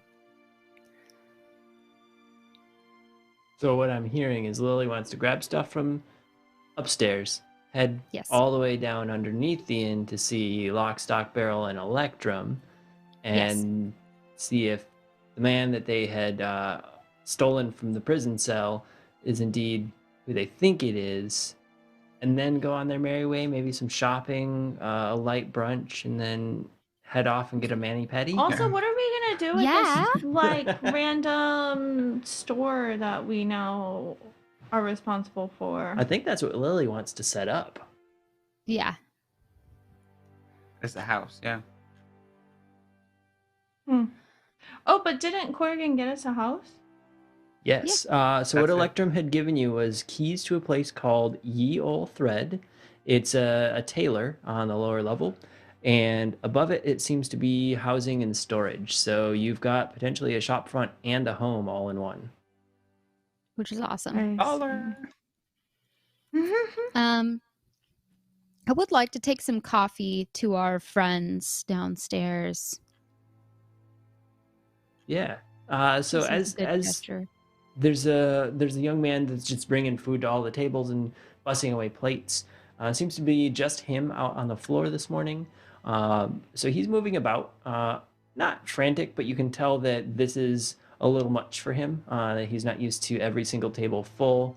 And he's coming by. Do you need anything? Do you need anything? How can I help you? Just Yes. as he's moving through, and as he gets near your table, and he looks to you. Do you need anything? Is there anything I can get you this morning? Yes, I would like a pitcher of coffee to go. A pitcher. I can get you. I can get you some of that. Yeah. Anything else? Food, drink. Do you need more utensils, napkins, etc.? No. Okay. Okay. I'll get you some coffee. Which room are you in? I forget. I'm sorry. So much is going on this morning. No. I'm just gonna take it from here, Oh, okay. and then I'll bring you the pitcher back later. Oh, okay. Perfect. I'll give you the pitcher. Everything's on the house this morning. The boss said make sure everyone's well fed and they can start their day off fresh because last night, woo, that was nuts. And he just walks into the kitchen and is continuing the conversation, walking away from you as if you were following him. And you hear him just kind of like muttering and yammering in the kitchen. And he comes walking up to the table and sets the carafe down. And he's not looking at the group, and he's just continuing his conversation. I've never seen light shows like that before, but it just stopped suddenly, and he walks off, and he's like discussing everything that he had the start of the conversation with you and with himself, essentially. Okay. Very absent-minded young man. But you now have a carafe of coffee. It's steaming out the top nicely. It's very fresh. There's a couple sweet rolls still sitting on the plate in the center, assuming that you didn't finish the mound that he had brought out. If you wish to take those as well, and he had basically said you're free to do with it what you wish. The food's on the house. Great. All right, so I'd like to take this stuff down to our friends downstairs. All right. Are you bringing your gear yet, or is that something to come back for? I'm gonna bring my gear as well. All right. So tracking back and forth, getting all your gear from upstairs, making sure the room's all situated, shutting the door, leaving the proximity card that the hotel has given you at the front desk, checking out, getting your mints off your pillows, whatever it may be. This 5-star resort sends you off. The young man watches you as you come down the stairs and gives you a puzzled look. Well. Thank you for staying here. And he kind of looks at the group as if he believes you're all leaving and gives you a wave and a little bit of a grin. And then kind of looks at the group. If you're ever back in town or need a place, stumble back in. And you see him turn bright red as he says a joke that he probably didn't care to say, and like turns and quickly walks into the kitchen.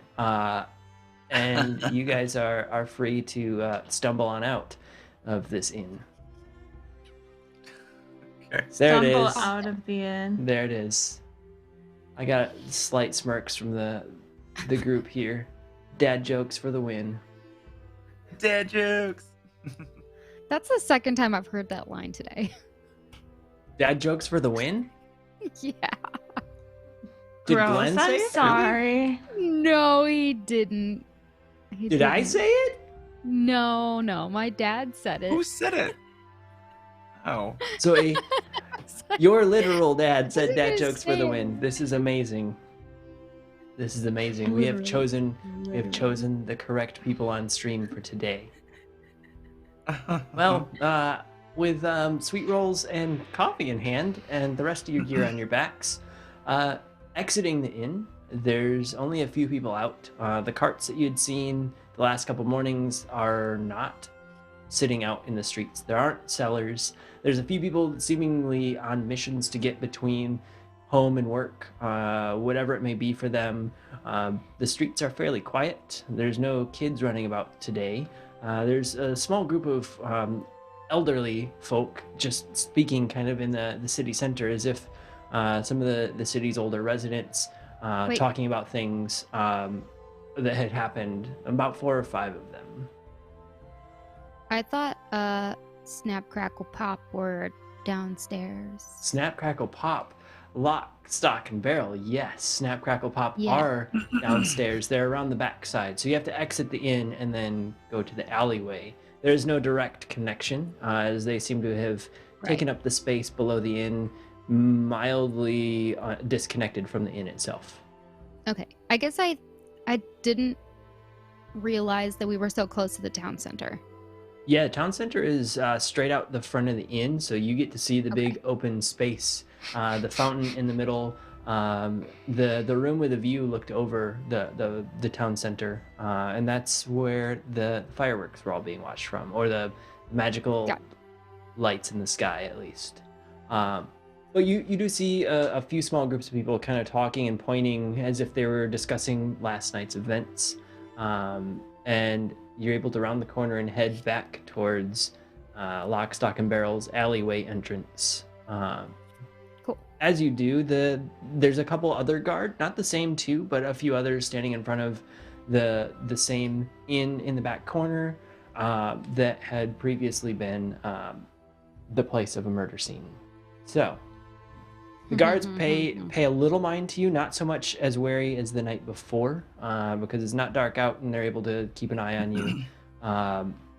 And you're able to enter Lock, Stock, and Barrels, where you do see a man mildly sitting up, just kind of like leaning on his side, head in his hands. And this appears to be the man that you had rescued from the prisons. Lock, Stock, and Barrel, however, are like groggily passed out, leaning over the table itself. They've got some inks and quills open, a few sheets that it looks like they were planning and drawing all night. There's some goblin drool kind of on a few of those sheets. So they've been passed out for probably an hour or two in whatever they were planning. Electrum is nowhere to be seen as you enter Lock, Stock, and Barrels, so it's pretty quiet and very groggy down here. Hey, I Okay. saved him. The man kind of sits up. Who saved who? And he reaches the back of his head where you recall he had been hit prior, knocking him unconscious in the first place while he was in the castle. And Well, I found you in the dungeon almost dead, and now you're not in a dungeon, and now you're not dead. So, Well- Also, we did not give you that big bump on your head. That was somebody no. else. I'm very much aware that it wasn't you lot. Those town guards have gotten a bit more brutal than I last recall. Well, I don't recall the dungeon, but this stench on me definitely smells of it. So, thank you for... Did you just walk me out, or am I in more trouble than... So, no, you're fine. you're not in more trouble, but Nobody even knows. They think a ghost took you. It's fine. Actually, I think they think a ghost murdered you and cut you into pieces or something. You're fine. Don't worry and about then it. we took your pieces out. His eyes get really big for a second. You weren't actually in pieces. They just think that. well, Illusions, uh, magic. okay, well, thank you for bringing me out of what seems to be quite a dank part of the castle. And he just kind of like cringes as he turns and gets another whiff of himself. And Would he looks you- about. Like What- some time to freshen up. Yes, but where am I? And he kind of looks around and notices he's sitting inches below like floorboards above. You're in a basement. Somewhere in the city, near the city center. Did you kidnap me? This sounds like information you would give out to... I mean, technically, we kidnapped you because we took you from the dungeon and nobody knows, but... Eljor is looking very upset as the answers are flying out before he can jump in. It's actually emancipated. I promise you, we wouldn't have taken you if we didn't find cause. When you came We back, didn't even do appears it. Brother Huh? You didn't even take him, so you're fine. Emancipated. The thing is that they, and I point at the girls, may be on like a watch list or something, you know, because they took you out. That may explain the soreness across. If did you drop me at all? Well, you were moving me or something. I feel like I'm bruised. And he grabs his side a little bit. No, you were in my bag the whole time. Short of his jaw dropping, his eyes pop out a little bit wide. Listen, I know this is coming to you as like a huge shock of everything that happened while you were asleep, but I promise that you were just fine and we did not harm you in any sort of way and we got you safely here. And you're in better Without condition the- than you were before, so boom. That's true. So boom. You notice that he's stretched his feet out and he's wiggling his toes a little bit at this point and looking at his flesh and bone toes, and a grin goes across his face, and he looks up. It was you that helped me through, correct? And he looks straight at Eljor. Yeah, and I may or may not have brought a friend, and I just reach into the bag and pull out the little dragon and set him on the table. As you pull the dragon out and set him on the table, the dragon wiggles his little butt just a little bit, and then just looks up at him, and the man looks down. He picks up the dragon and looks and notices the patches in certain areas. This has the same patches as the dragon that I rode. But if you talk to him, he may nod and shake his head, depending on the questions you ask him. So he can fly? Well, he was much larger than this, and he flew the skies. I was his rider for... I mean, if you didn't see him, he was quite a sight. But I vaguely recall all of you being there before I came back through. Oh, any matter, good to see you, friend. I'm sorry. Did you get pulled? Well, whatever the case, welcome to my realm. Do as you wish. It was a pleasure flying together, and it seems you're in good hands. And he pats the little dragon on his head and then just hands him over to you, Eljor, as you seem to be his new companion.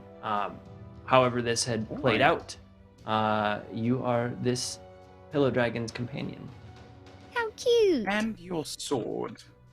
And I do pull his sword out, and I think this is yours. As you pull the sword out and show him, he looks down at the crest and grins, and he grabs it as if it's something he has had many, many years with. While it is hefty in weight, he moves it about with quite fluidity, even in the small space that you're in. And he lays it down on a table next to him and grins and reaches his hand out for a handshake, as it seems like he has no words to say at this moment. So why does your brother keep trying to kill you? Like, what's going on? Well, it would be one thing if... First thing, is he your brother? Well, that's exactly what I was about to say. It would be one thing if that was my brother. The man in the castle I haven't seen before. But he's attempting to kill me, and if he's the new king, he must know who I am, or whatever it means.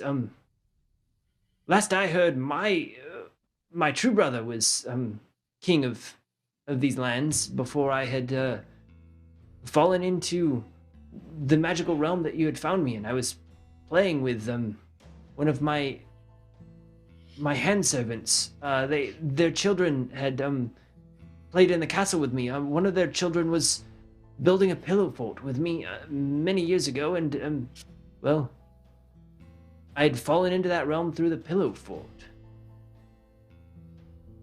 Wait, Just I thought like you us. were siblings. Um, uh, dear Kobold, my brother was king. He began ruling at the age of 17. I was merely 7 or 8 at the time. Um, and I was spending time with one of the youngsters in the castle, which I had only met that day or the day prior. I can't recall at this point. I wonder if your brother was the one who had the throne prior to the current king. Most likely, unless there were others before him. Because I Do you don't know know what, how long you were gone. do you know what happened to the prior king? We're not even from here, yo.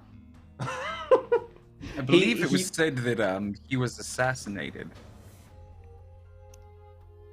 There was an assassination, but you also recall too that there was a king or a brother of a king that was sent down the river on a boat with an oar and 3 days of, like a small paddle boat and 3 days of rations.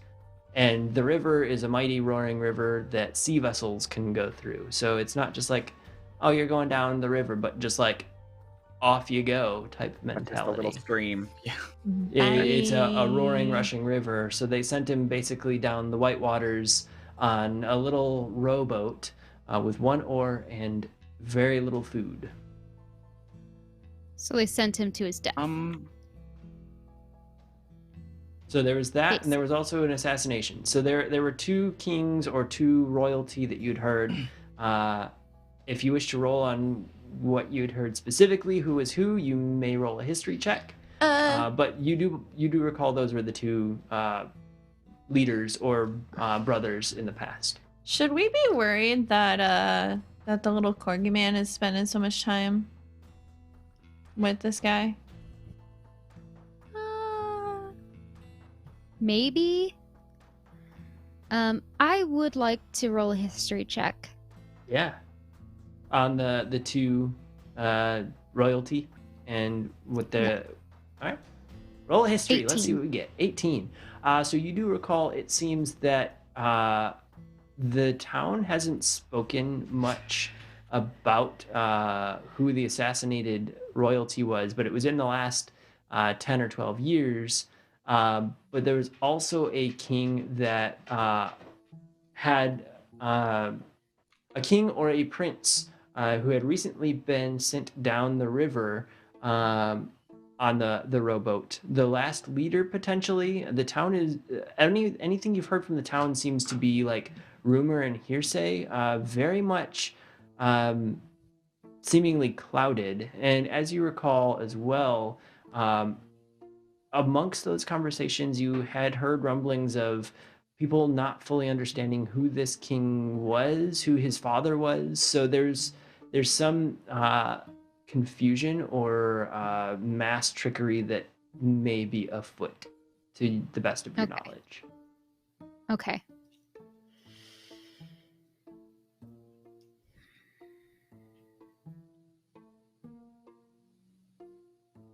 So you Is have there- this.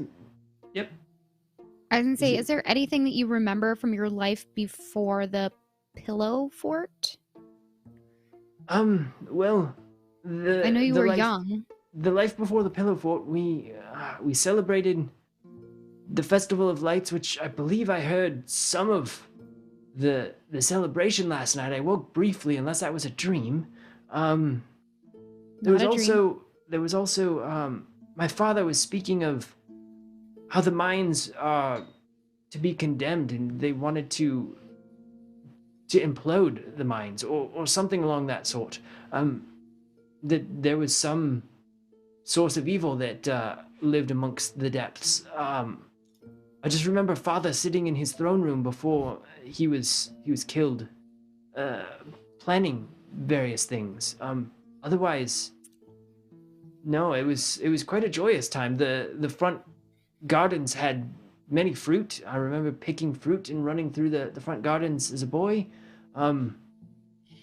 I remember spending time in the city center, but otherwise, no. Much of that life is sunken into the pillow life that I had spent.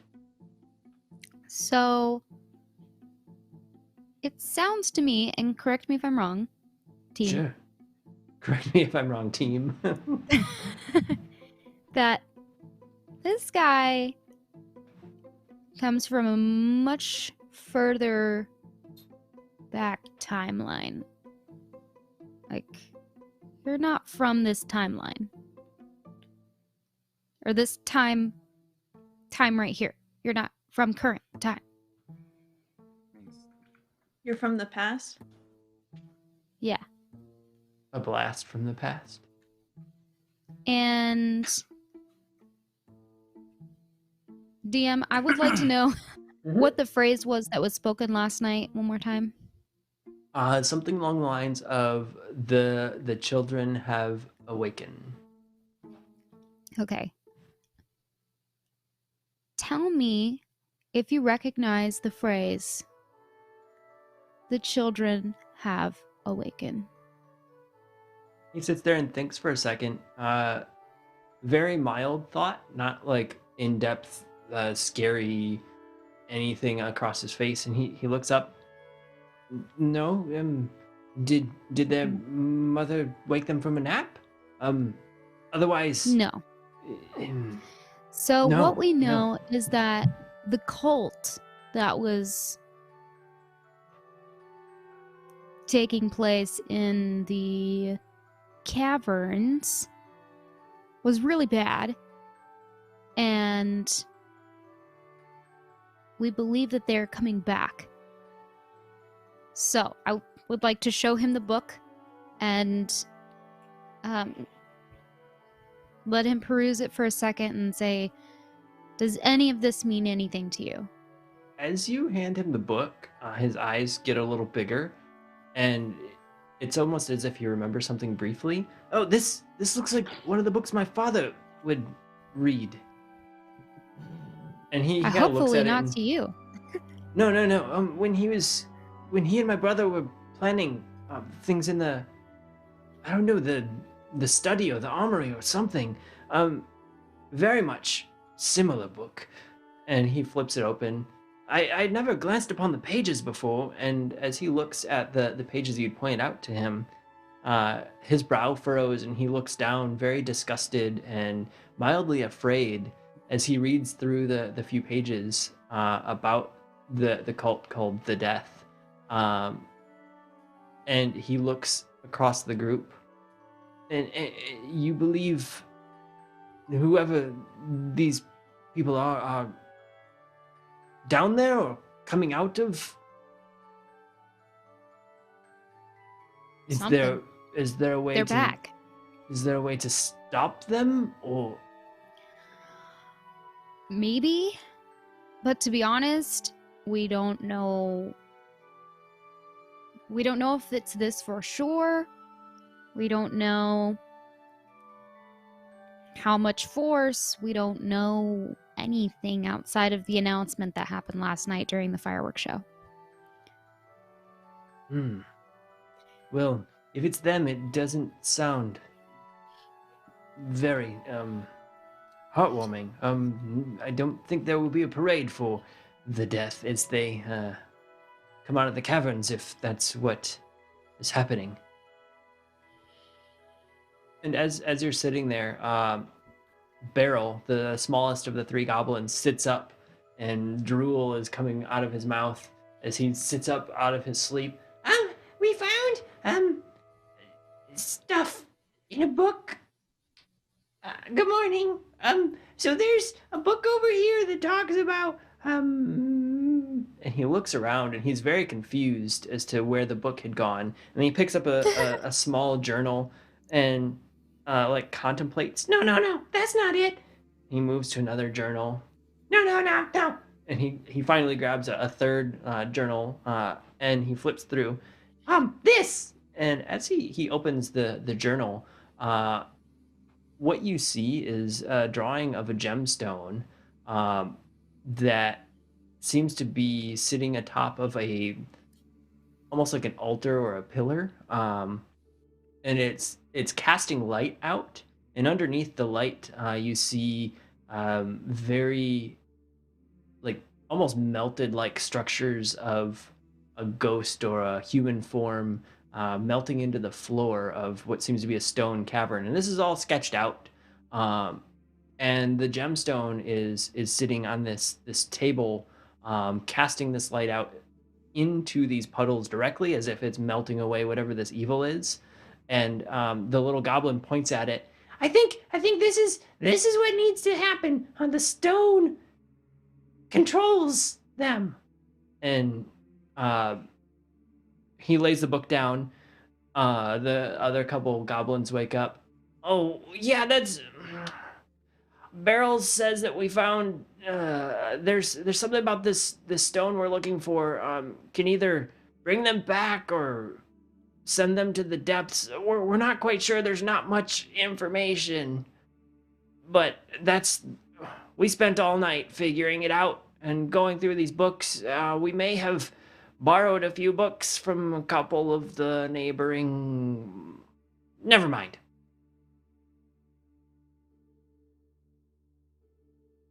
With this new information, the goblins seem to have found a little bit of like a guidance to what may be happening, or how it may be happening there. Okay.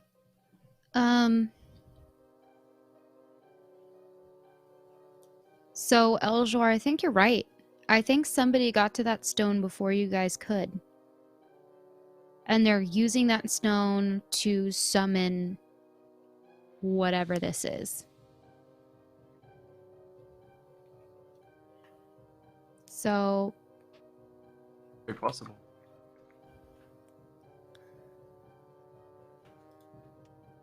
we were supposed to steal the stone, right? Before the bad guys could get it. And clearly our job hasn't been done, so I apologize for that. You did get the stone though. Not this one. You have a stone. We got a different stone. We have a couple. Yeah. You're just in Gem City taking all the gems. Yeah. Jackpot. You don't go to Crystal Keep without walking out with some of their crystals, right? Yeah, Yeah. exactly. It's in the name. You get to keep the crystals. So we've got to figure out what to do next because we don't have any Mines. information on the type of thing that we'll be up against. And I'm not sure who to ask.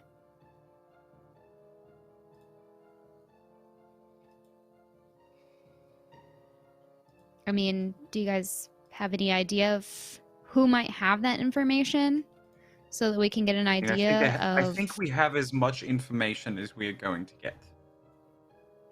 Honestly. But we don't... I mean, we can assume that they're going to be in the mines. Where else would But- they be? They could come into the city From from the mines. The mines, as far as you have recalled from discussion, most of them are directly under the city. One of the main entrances is actually near the rear of the city. They have a special fortress around it for where gemstones were sorted and collected. So it's not just like a mine sitting outside of town. So they're very close by. Okay. Which is even more scary because they can just literally pop out and start killing people or messing things up or taking hostages. I don't know. Whatever it is that they plan to do. The DM side of me during that, as you're explaining, is popping out and killing people. I just imagine something jumping out of the shadows, surprise, stabby, stabby, and then disappearing. Gotcha. That's exactly Gotcha. what will happen if we're not careful.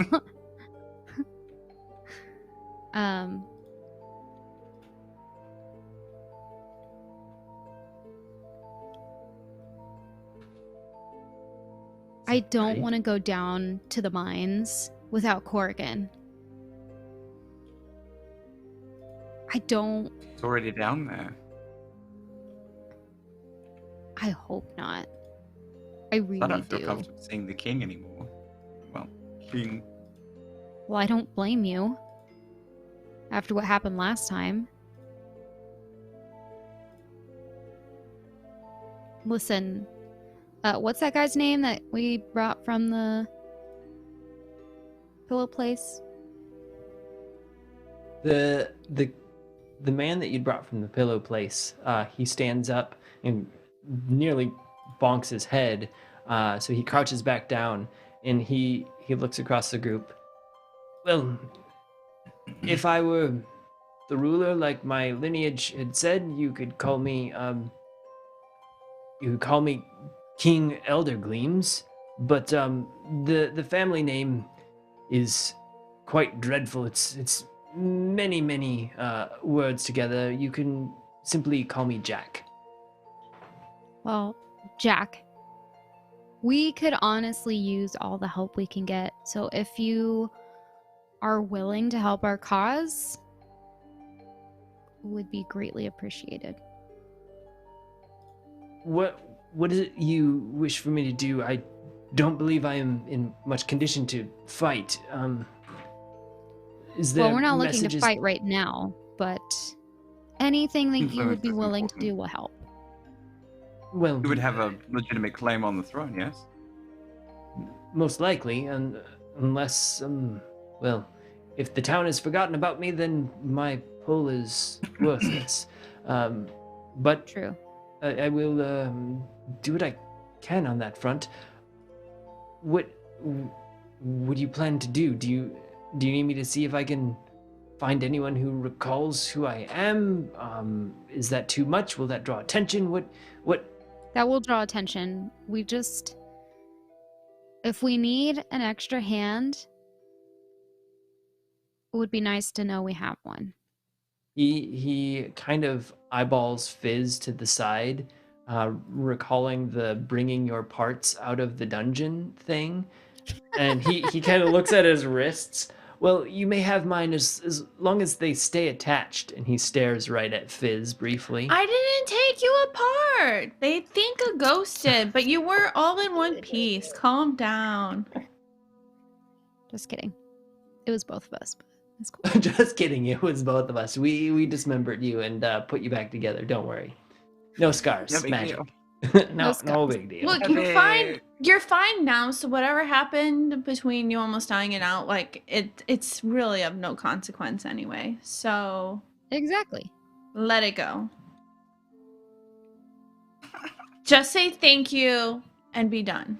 Eljor, he mildly wide-eyed looks at you to make sure that you're either not going to be joining in or that you can at least give him a nod of relief. Just sparkle my fingers together and I say, I can heal you. It's fine. I already healed him. I already In case you dismember him again, you know? I didn't mismember him in the first place. Thinks you did. Look at his face. Okay, well, it doesn't matter. It's not what happened, so he needs to get over it. What are you trying to say about his face? It looks fine. He should just be glad I saved him. He's fine. And that he's alive because of me. So, yeah. All right. So are you in or not? Well, I'll do what I can. I would much prefer to be back in the comforts of my home. Well, we are going to try to get you there, my friend. Lord. Eljor Lord. is leaning right into this. There we go. Yeah. I love it. I love it. I want him to feel comfortable. He nods his head, and he looks kind of down at himself and looks at the group. You may just call me friend. I'm in Okay, no Jack. position of ruling. Just practicing. Awesome. Well, I guess was that food that you brought? And he kind of looks over at the stuff he had brought in, and Oh, yeah. you see that he eyeballs it in such a manner that he hasn't had real food in some time, and he quickly reaches out and mutters the thank you as he starts chowing down, and you can see just like this Exactly. this big demeanor just like melts into almost a boyish figure for a moment as he's just like enjoying his treats, and his head goes back and you hear sweet rolls, how I've missed you. um and as he smells the coffee, he goes, well, I was much too young to drink that brew, but now's a better time than ever. And he starts drinking the coffee slowly, and then begins not chugging it, but drinking some of it very quickly, enjoying the spoils of adulthood outside of Pillow Goblin Town. Yeah. And whatever he may have been eating, if it was stuffing and pillows or not eating or whatever, it's now much better where he is at now. And he looks across the group and lets out a big sigh. One could get used to that, but well, let's see. Is there a place I can clean up or stand up? And he kind of eyeballs the ceiling above. We do have a place. It's a bit of a fixer-upper, but we do have one. Well, We're gonna head there let's- now, actually. If you don't mind me joining, I would love to at least wash up and figure out the day. Yeah, no problem. Right? Any day you're Let's alive go. is one to enjoy. Aw, physism. So you're gonna Physism. a physism, yeah. So you're gonna head out and go to the ye old thread, eh? Mm-hmm. Yeah. Okay. As you're opening the door and beginning to exit into the alleyway, a small limping figure comes stumbling into the alley, grasping their side. It seems to be a gnome dressed in leather. And as they get a little bit closer, you see they're bleeding profusely from the side. And this gnome drops to his knees in front of you. Is Electrum in there? And he points past you. Yeah. Yes. Well, can you give him the message that the gemstone is being moved with the hit squad?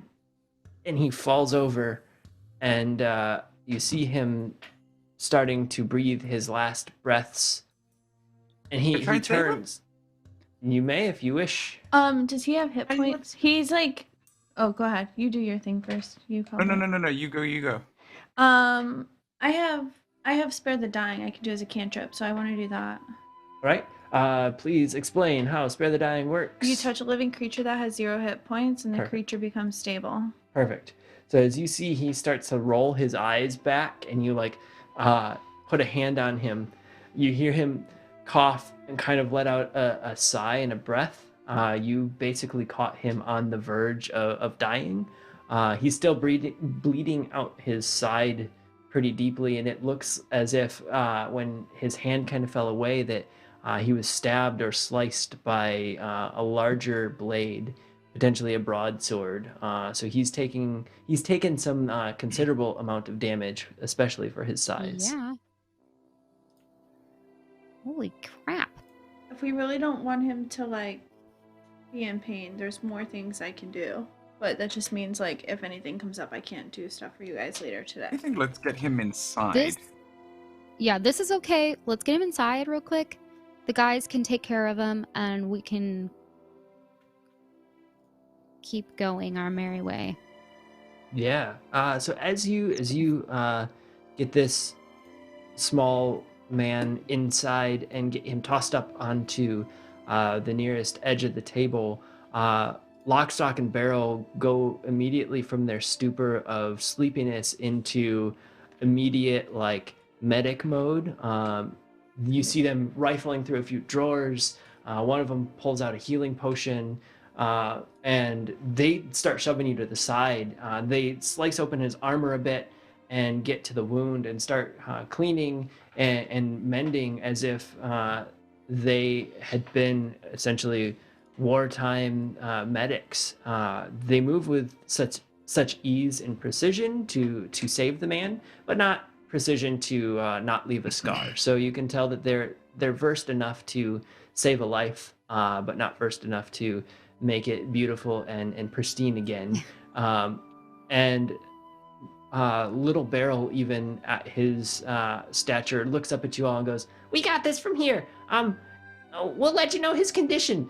We've seen him in here before, so we'll also find Electrum and figure out what's going on." And he quickly rips some bandage and puts it over the freshly sewn up wound. And this happens within a matter of seconds in front of your eyes, with these three goblins moving with incredible speed. And you can tell that they have him in good hands for the time being. Great. All right, then we are off again. Back down the alleyway. No. Nothing else happens in the alleyway. You're able to walk out. You see the small pool of blood about halfway down that was from the man that you had just met. And as you exit into the main street, there's a few drips of blood coming off from the right side towards the main path you'd been taking to and from the inn. You've been told by Electrum to go to the left, and you'll find your new shop/home just down the way if you go to the left. Do you wish to go to the left, go to the right? The blood goes to the right. The blood goes to the right. It's a few small drops. It's not like a trail or a pool that's easily seen, but you see a few small drops kind of lead towards the right. Okay. Yeah, I just want to go to the left and go get settled. Yeah. So as you go to the left, you walk down a little ways, and just around the corner, you see a bunch of older shops. It's a quieter part of the town. The craftsmanship of the buildings here shows that they're probably about 20 or 30 years older than some of the craftsmanship of the buildings you were just near. You see some very ornate, beautiful signs hanging through this little pathway. The pathway is only about 6 or 8 feet wide, so it's not a very wide road. The cobble is very well maintained, and about 4 signs down, you see a dusty one that's a little less well kept as the other signs, and it says "Ye Old Thread" on it. The windows of this little shop front are fairly covered up with some cloth that seems to be hanging right in front of them, as if the shop is all closed up. What you see as you approach the front is a doorway. The front of the building in the display case area is only about 8 feet wide. So the building itself isn't too huge, and you're able to unlock the door easily with the keys provided to you if you wish to enter. Yeah, let's do it. Yeah, so as you enter, there have only been a few slight glances at the man, Jack, who has followed you in his tattered clothing. But otherwise, you don't draw too much attention as you head down this walk path. As you enter in, the shop is only about 10 or so feet wide, wall to wall, and about 30 feet deep. In the back, you see a very steep set of stairs that goes upwards, presumably to the living quarters and storage spaces. There are no shelves, but there's some wear patterns on the floor that looks like there were a few shelves or mannequins set up in a 2-aisle stretch. Just in front of the stairs, there's a small built-in desk or clerk station where there's potentially some form of transactions being held in the back of the store. And then it smells a bit dusty and ever so slightly musty. The walls have a little bit of fading on them, as if time had taken its toll. Everything seems to be a bit dusted off, but only up to about 3.5, maybe 4 feet high. Above that, it's pretty dusty. So seemingly the Goblin Brothers had come through and dusted what they could reach. and tried to clean up the place, but left everything about 3.5 to 4 foot and higher in a bit of disarray. So that's what Of you course they enter did. into in the room. Okay. Um, maybe eventually we try to find someone to rent the shop downstairs. Not an immediate thing, but something I was thinking about on the way over. Unless, of course, you just want to get into tailoring or open your own shop, random finds that we have stolen from our kills. I mean, our conquests. Become a pawn shop. Yeah, yeah. You see this rod of immovability? It's a knockoff. We can't take that here. I'll give you 2 copper for it. Turn around and sell it for like 4,000 gold. Yeah, basically, that's how you do. Cool. I'd like to go upstairs and see what all's up there. Yeah, as you walk upstairs, you notice that there's a set of stairs above you. So there's presumably a third level. You walk up this steep flight of stairs, about 8 or 10 up, and you're able to climb into the second level of this place. It's a bit more homey here. There's a couple beds, very much cot-like, so not anything fancy to write home about. Up near the stairwell, in the front, towards the front of the shop or the home here, the windows are not covered up. There's a beautiful stained glass. There's a couple dusty looking chairs sitting up in the front area. There's a small wash basin and a spot that looks like there was some magical flame on the floor. So it's got a strange small burn pattern. And there's a triangular base, something that looks like a cooking area. So it may or may not have had a pot or some metal grating hung over it. It looks to be like a small makeshift kitchen. But it seems to be a very cozy living space that was merely just a living quarters, not anything fancy, like a home that people would entertain at. There's a bookshelf over by the chairs that has a couple books set in it. They're left fairly dusty from the top 2 shelves. The bottom shelves are cleaned off fairly nicely, but it's a decent little base for you all to make a home in. Cool. I'd like to just kind of find a place to put all my stuff and just settle down. Are there any windows up on this area? Yeah, there's a few stained glass windows at the front, very much in a very Okay. arched pattern, so kind of like a bay window of sorts. There's a little bit of light coming through, and they seem to be that you can open them a little bit, so you can let in some breeze or peek out. They swivel in Yeah. the center. I'd like to open them and just kind of peer out the window, take in the surroundings. Um, is there anything out there? Are there people walking by? Animals? Yeah, so as I had said, this is a little bit quieter, older part of town. The few people Right. walking by seem to be going to the specialty shops. Uh, Okay. your shop was the tailors. There's leather workers. It seems to be more of Right. a storefront, not so much like the workshop area. There's a small jeweler's shop that was very, very quiet as you walked past, a bookshop, Okay. and then a few other things up the road that you can't quite see as the road takes a slight angle around a corner. You said there's a bookshop. I'd Yep. like to go to the bookshop. Okay. All right. Anyone joining her, investigating the upper floor, hanging out here? What's going on Yeah, I'll for go the rest of upstairs. you? Check it out once I just kind of set my stuff down in a place that seems safe. Okay.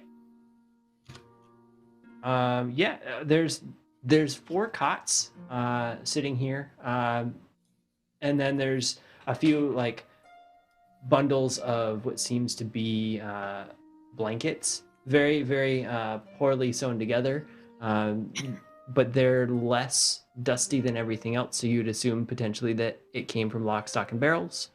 So Yeah. that's probably a good spot for you to chill and relax, set your stuff down. Fizz, are you hanging out here, joining Lily, heading upstairs? Um, well, if there's a room, I guess I can claim one. It's just a But bunch of cots on this floor, so kind of open space, an open living spot. okay. Then I guess I would claim one and then like dive into my bag. Oh, you're just gonna dive into your I bag. need to So get some stuff. Like I gotta take care of some stuff or something. Fizz claims a cot, but goes into her special bag space. Special place. There you go, Fizz's domain. Mhm. So Fizz goes into her domain. We can talk Sometimes here in a you- second if there's anything special that you do in there or come out with or whatnot. Let's talk a little bit about upstairs, and then we'll go to Lily as she travels to the bookshop.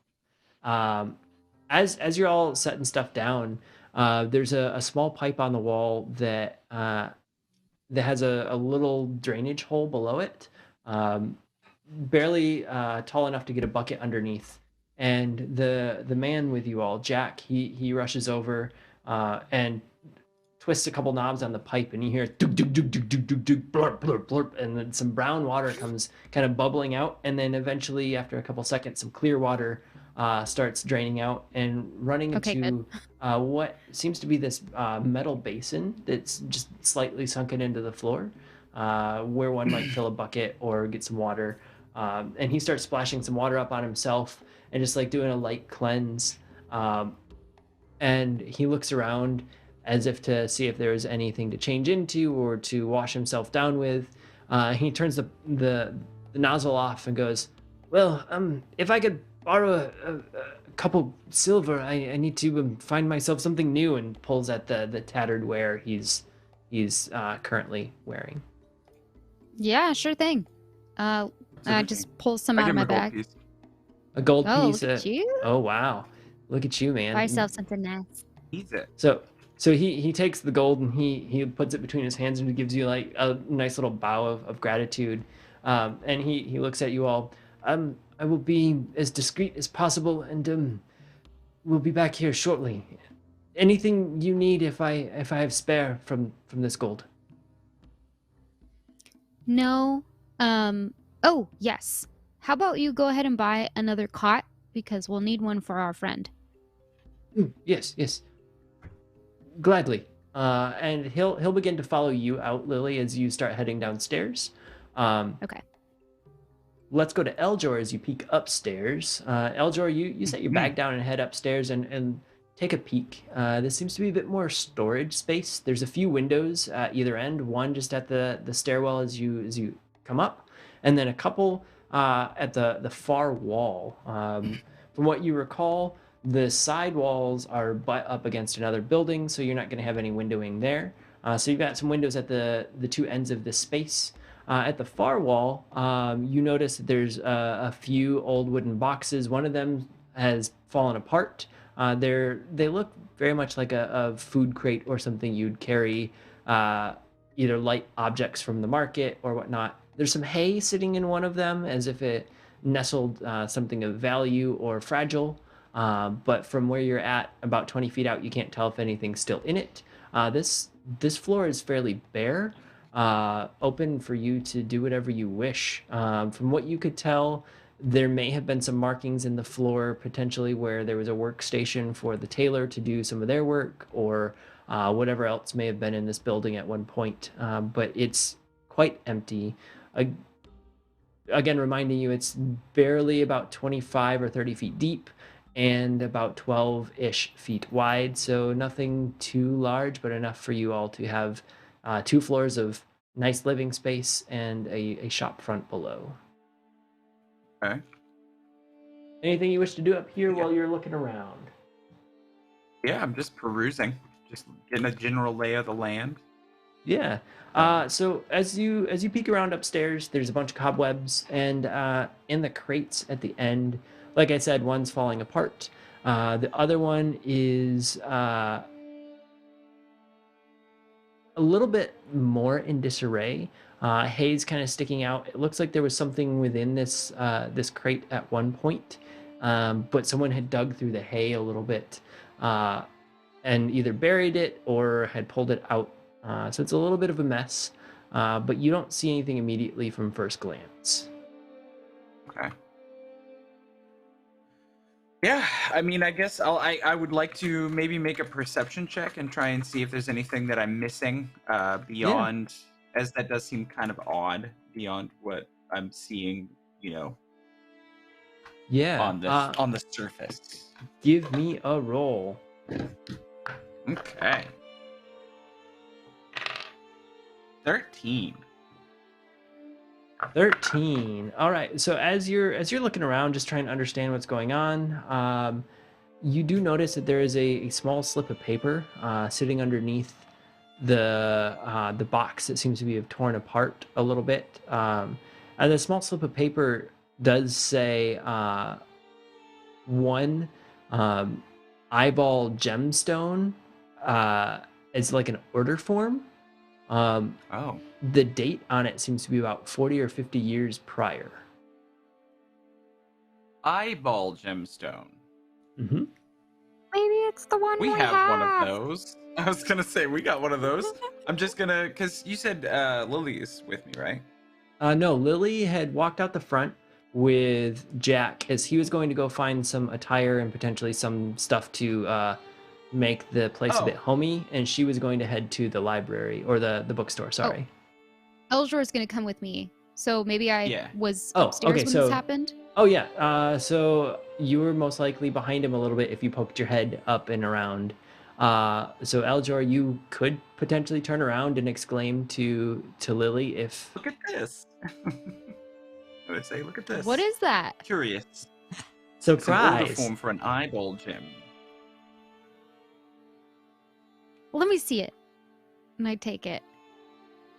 As you That's look at the weird. As you look at the order form and notice the date, you also notice that there seems to be like multiple signatures on it, as if it was a very, very highly informed piece, not just like a standard delivery, but like multiple people were involved in transport and receiving. So, Didn't the prince, well, the older brother, say that he had been here about 40 or 50 years ago? right. But why would it be in a tailor shop? I mean, maybe it wasn't always a tailor shop. Maybe, it's a but front- why would he keep I the don't know. crate? That's so weird. What were the names that were listed? Or were there any notable names, I guess, that we would recognize? Nothing that you would recognize, and they were very much like signature slapped on there, very similar to doctor scribble. So the most you get is a couple letters.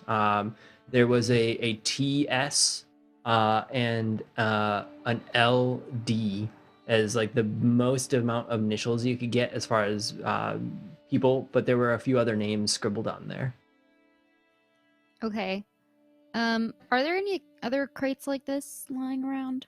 Other than the one that this note was found under, there's one that seems to be broken apart sitting next to it. Right. Doesn't look like it Was there was another maliciously broken apart, but just like fallen apart. The final crate is empty and sitting there. It just seems like it was holding stuff at some point. This one looks a little bit more put together. Right. Not so much like a I- lightweight cart, or a lightweight tote, but like something that might have carried heavier things such as books or metal or leather or something. Okay, I want to dig around in these and see if there are any other receipts like the one I have like in my hand. Yeah, just give me an investigation at advantage. Investigation. 22. 22. So as you dig around, you don't notice many receipts or anything's in there. There's a slip of paper that seems to note that the heavier box that's completely empty, may have contained at one point 10 or 12 journals and some ink and quill. So someone was writing a bunch of things or noting a bunch of Is it- things. About the same time frame? Does it have a date on it? Yeah, the dates you notice are within about 2 days of when the eyeball was ordered, the eyeball gem. There was also sense. another little slip that you'd found that seemed to be more of a checklist for somebody, and it was noting a bunch of things. One of them was metal clamps or clasps, as far as you could tell. Mail gloves, chainmail gloves, and a few other like pieces you might use that seem like you're dealing with a ferocious animal. So there was some like arm guards, some other arm guards, some metal arm guards, a few other things, but nothing more than just like arm and hand protection. Do you think that they were using this equipment to handle the eye because they didn't know what it was?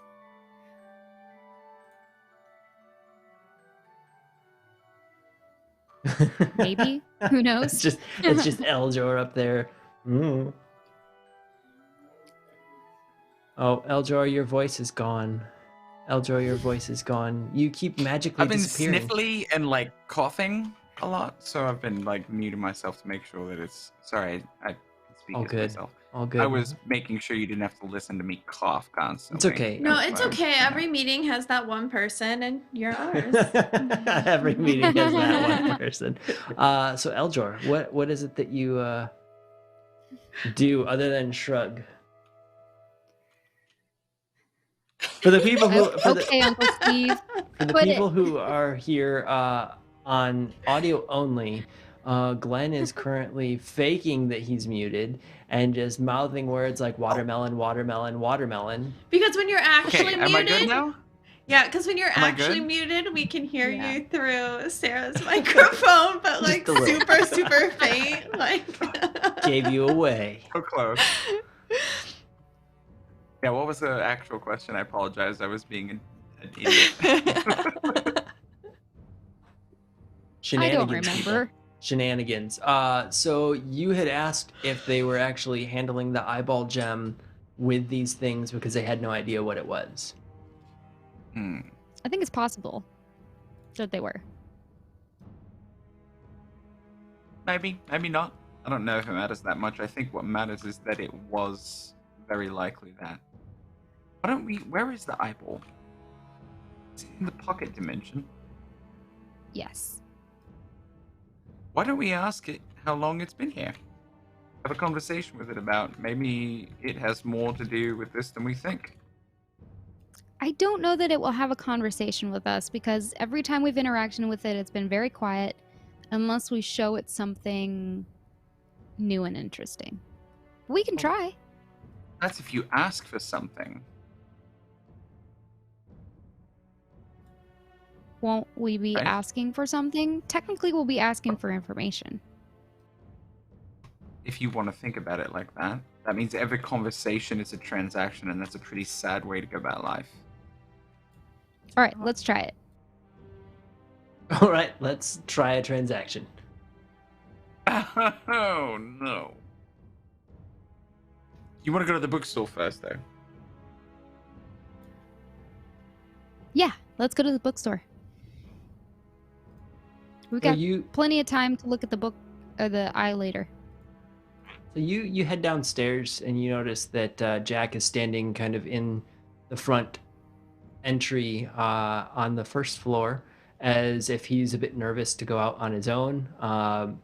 As you bypassed the second floor, you notice that the pillow dragon has just kind of flumped on its side on the end of the bed where Eljor had set stuff up, and was just kind of like laying there looking around, just enjoying his current status of just having a little bit of freedom. And Oh, you the can move around bag if you want, friend.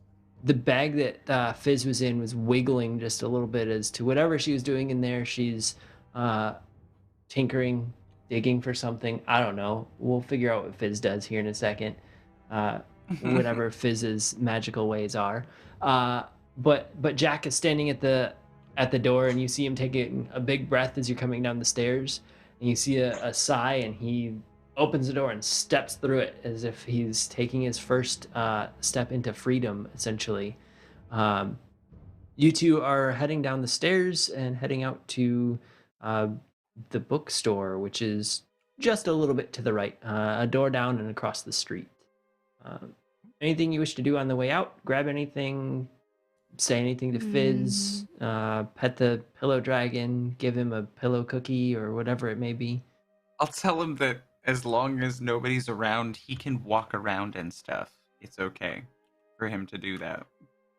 All right. As you say that, you see him kind of clumsily like flop himself around on the bed and hop down, and then like jump and flutter his tiny pillow wings to see if he can fly in this form and get like very little lift and just kind of flop back down, and just look over his shoulder at you, just like whatever. I tried.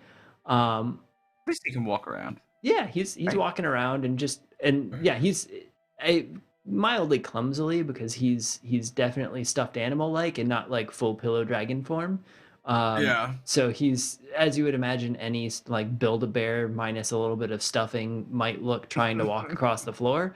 That's how he's doing it. So he's enjoying his freedom, just moving about. You see a little bit of the dust scuffs in the floor from his soft pillow pads, potentially picking up a little bit of dust that's left behind. So there's a cleaning job for you later.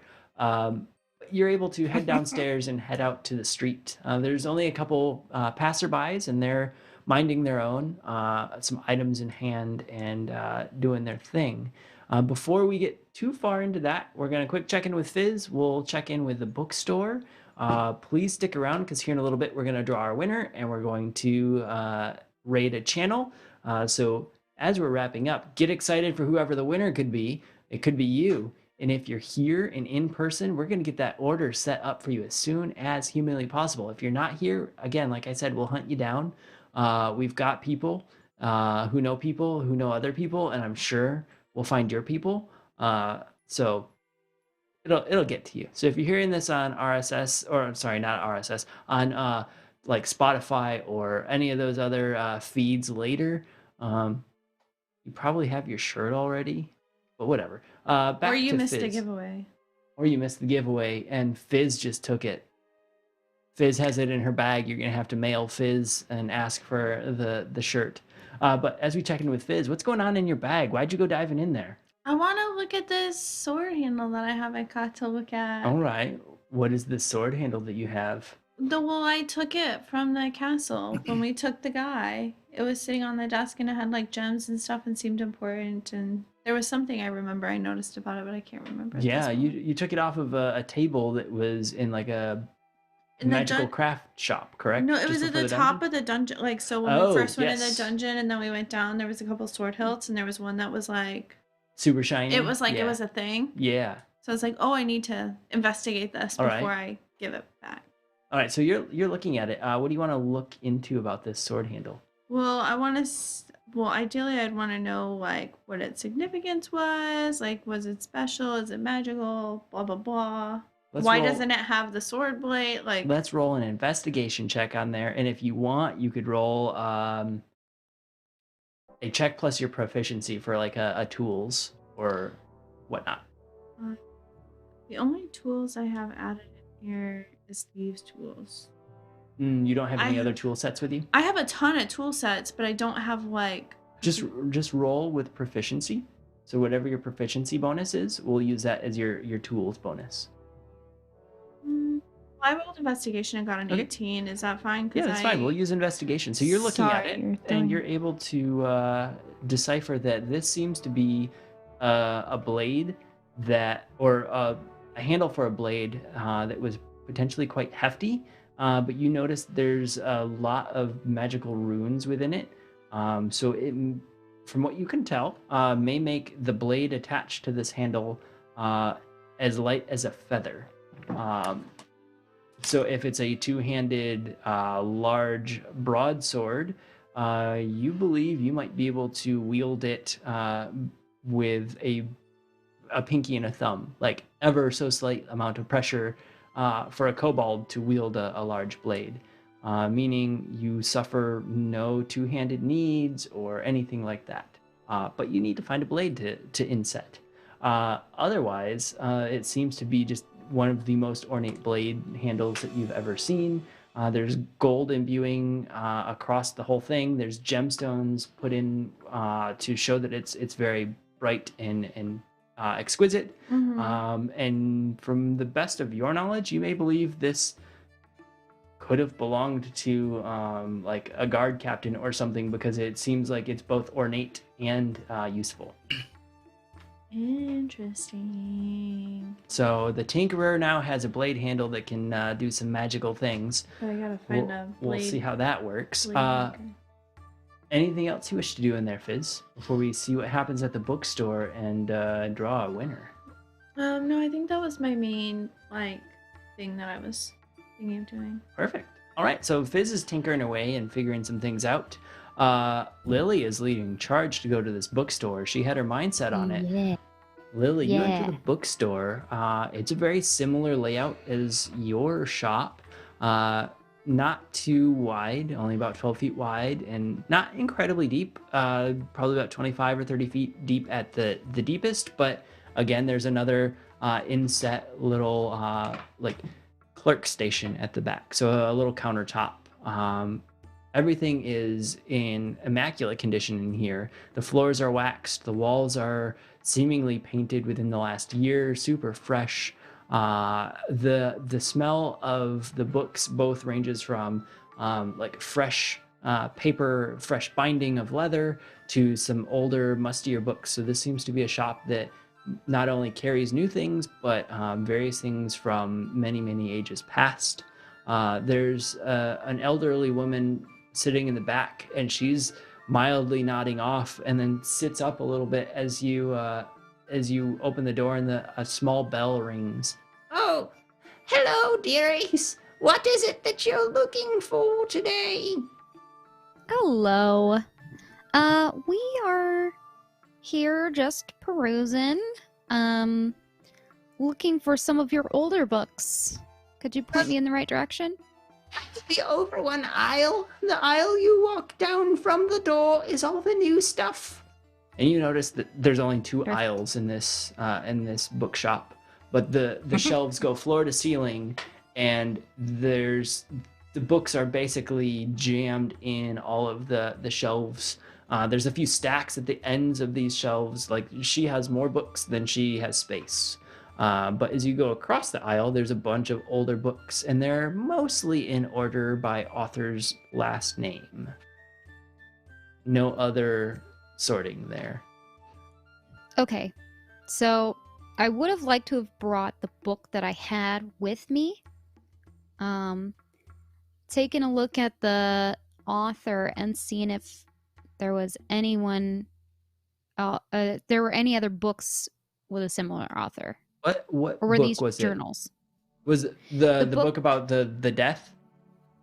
Yeah. Okay. Was that more of a journal? No, that was more of like a encyclopedia like book. You note Okay. the author's last name, and you're able to go down and find one other book, very similar binding, seems to be a different volume, a bit newer. The binding is in a little bit better shape. The writing Okay. seems to be a bit fresher. It seems to be of similar vein, notating a lot of things about this area. Not specifically just Crystal Keep, but the area surrounding within about 100 miles. Oh, wow. Okay. Does it have any updated information or elaborated information about what we were looking into with the mines and the death and... Yeah, so as you look into this, it seems to be an updated version of the entirety of the same book. So you find the section about the mines, and very similar writing. There's a lot of things that carry over from the same book that you had. There is a little bit more information about the stone on the same page that has the drawing that matches what was in the journal. very almost identically. So the journal that Lock, Stock, and Barrel had may have been by this author that made this tome, um, because that same drawing is present the page after you learn about the death. And it says that the stone that is placed on the pedestal allows the the stone placer, the owner of the stone, to either banish um, the children or to allow them to enter the world. If the stone is removed, the children have free reign. Um, and it's very cryptic. And there's a few notes that said that the author had interviewed hundreds from the area only to find bits and pieces. Most of it may be lore, but no one knows what this stone is. And there's a bunch of different depictions of shapes and sizes and things. They all seem to be very, very dark, almost as if it doesn't let light pass through, almost like an obsidian. And that's the only commonality, really. There's a few shapes, a few that have like an arced blade on them, a few that have a very sharp tip, a few that look very, very square and pristine, almost cubic, based on whatever the lore that has been passed along. But there's about 7 or 8 one drawings. that floats? One that floats. There's nothing that is mentioned about water or flotation. Oh, specifically like one that like levitates when its wielder is not wielding it. For these stones? Oh, I thought they were swords. I'm so sorry. No, these are I was stones. listening I'm and like, what are you talking about? Some of the stones have a blade-like structure on them, so that's probably where your mind had went. But no, yes. there's nothing about swords in this mix. But it did speak about a few various commonalities. So there's about 7 drawings there. There's a little author's note that these are depictions that are similar amongst all of the stories of the interviews. So there's 7 potential shapes apparently that are known, and this seems to be a barrier and or a controlling device that when removed allows the children to do whatever they wish, is what it says. When it's removed from where? It seems to speak about the pedestal. So the drawing shows the pedestal. The room is quite dark. So you would most likely assume it's in a cave or a dwelling that is without light.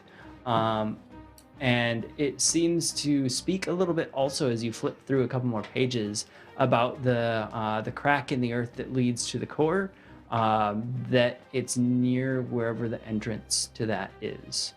But a lot of it continues to have these are from second and third person accounts, and there was no immediate understanding of this. The author couldn't find this entrance amongst the caves. Okay. So Eljor, I think that the stone was possibly not where we thought it was going to be. Yeah, but if it's returned, it looks like we could effectively abolish these children back. Yes. So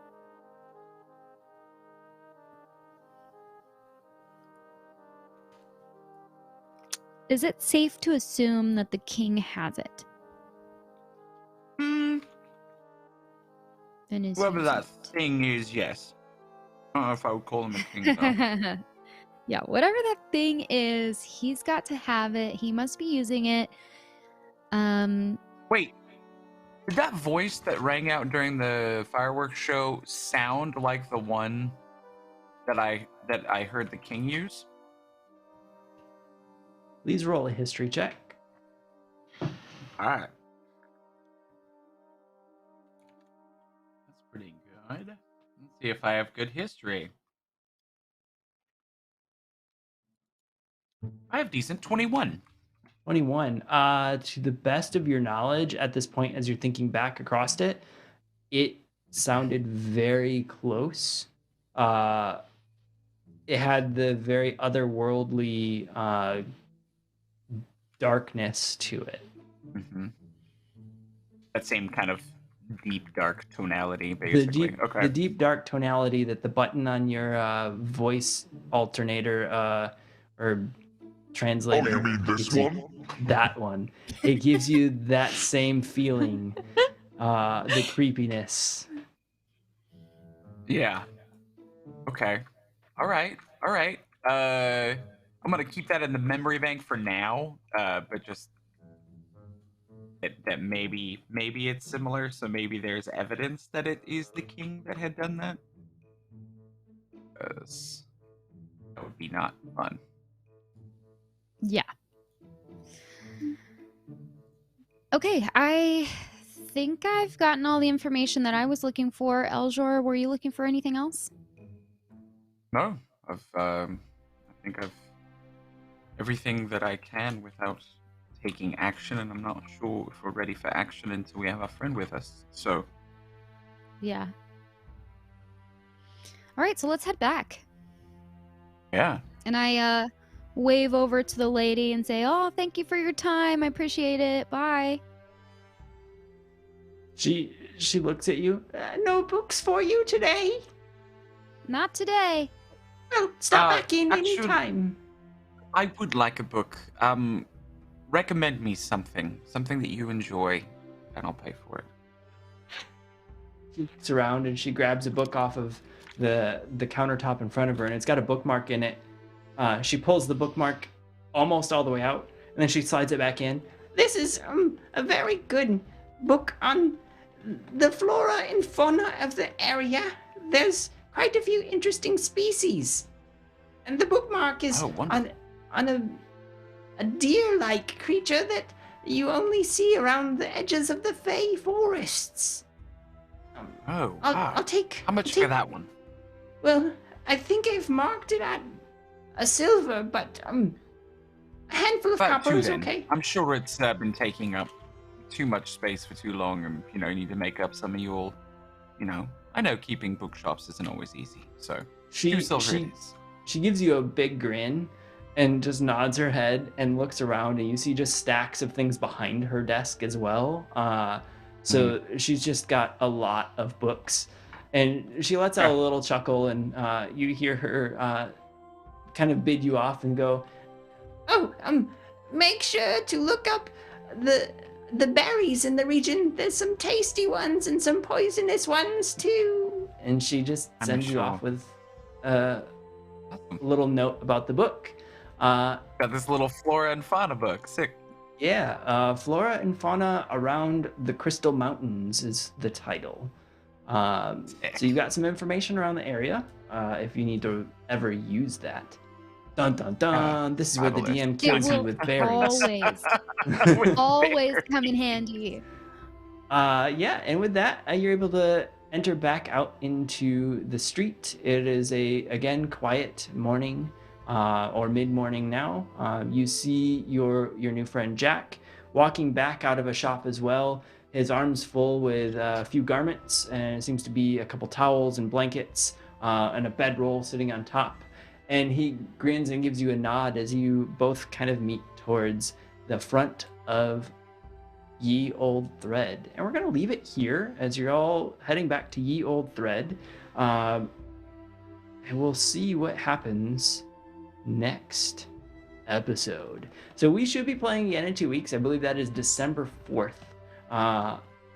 We will let you know via our Instagram and Discord if we will be playing on the 18th. That's getting a little close to the holidays for some people, so we'll let you know if that's happening. We'll also let you know if we go, yeah, you know what, surprise, we're just going to do a Christmas themed episode, may or may not fall into the timeline, etc.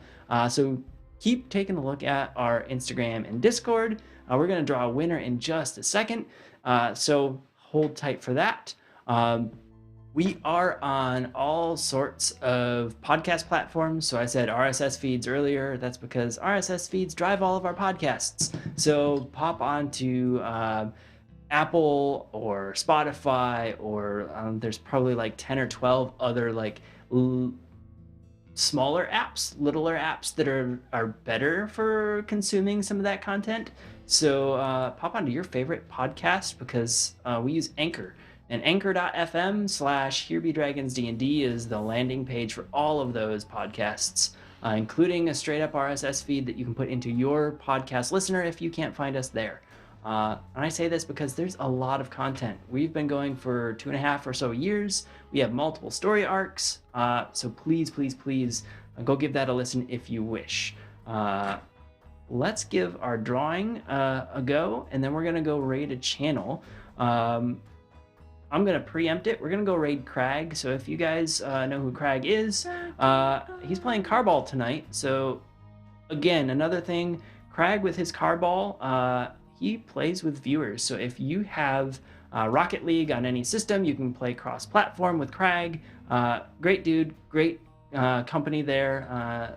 Very, very fun times. I've yet to play with him. I've joined into some of the streams. It is a hoot. So if you want more dad jokes, go there.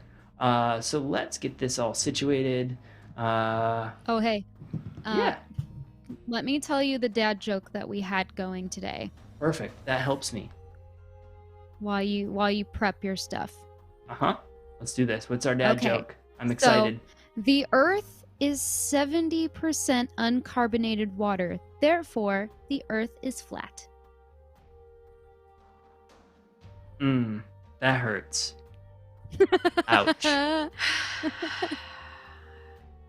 Thank you, Zach Boatman. Ouch. Man. Love it. I love it so much, but I hate it. That makes the chemist in me just like. Let's see. We had a bunch of tickets in here from a handful of you, and it looks like Lucas Martinez got enough stuff in here. Lucas Martinez, I know you say you don't. You never win. You never win. There it is. 2 in a row. Now you have to choose though, Fluff Dragon or Fluff Dabbing Goblin. Yeah. Or just our logo. If you're still here, Lucas Martinez, we will get in touch with you. Thank you for Merry all of you who have Christmas. entered. So Merry Christmas. It should be there in time for that, because it'll take about a week or so to make and about a week or so to deliver. So if we get this situated in the next 24 hours, you might get it in time for Christmas Hopefully. 2023. But if it comes later, please be patient. There's like still supply issues Yeah. and shipping issues, so We'll get it situated. So if you haven't, reach out to us on Discord. Otherwise, we'll reach out to you soon. Congratulations, Lucas Martinez. We will be doing some more giveaways and other things throughout this season, next season, season 12, during our live premiere of our movie in a couple years. So awesome. Stick around. 6 and seasons in a movie. 6 seasons and a movie. Let's see if I can get this going. I'm going to try and raid. Oh, man. does that mean we're gonna make a movie? Yes, we are. It's in the works. I'm talking to DreamWorks, Disney, and Sony right now. What storyline? I need All more of them. character. It's going to be a mix. It's What? going to be a I mix. can play 4 characters in a. Yes. Lots of extensive wardrobe. Yikes! So let's see if I Y'all can don't get want to see this. me act. Let's see if I can get this going. Does this work? Invalid username. Crag, son of Horus. Oh my gosh, I am so Son bad of- at typing. Crag, son of... guys, you know who he is. I'm going to start the raid. If you haven't already gone to his channel, do so. But let's join this Let's raid. see. Let's see if I can get my tech working. Have a We'll good see you holiday. we'll see you in a few weeks. I'm going to play our music out. Click go when you can on this raid. We're going to have some fun. In the meantime, it looks like Sarah's trying to show off a doggo. Lindsay, do you have any doggos to show as No, we raid? they're grumpy sleeping on the floor. Sorry. Well, I guess we go into our intro video. So join the raid when I push the button. We'll see you in 2 weeks.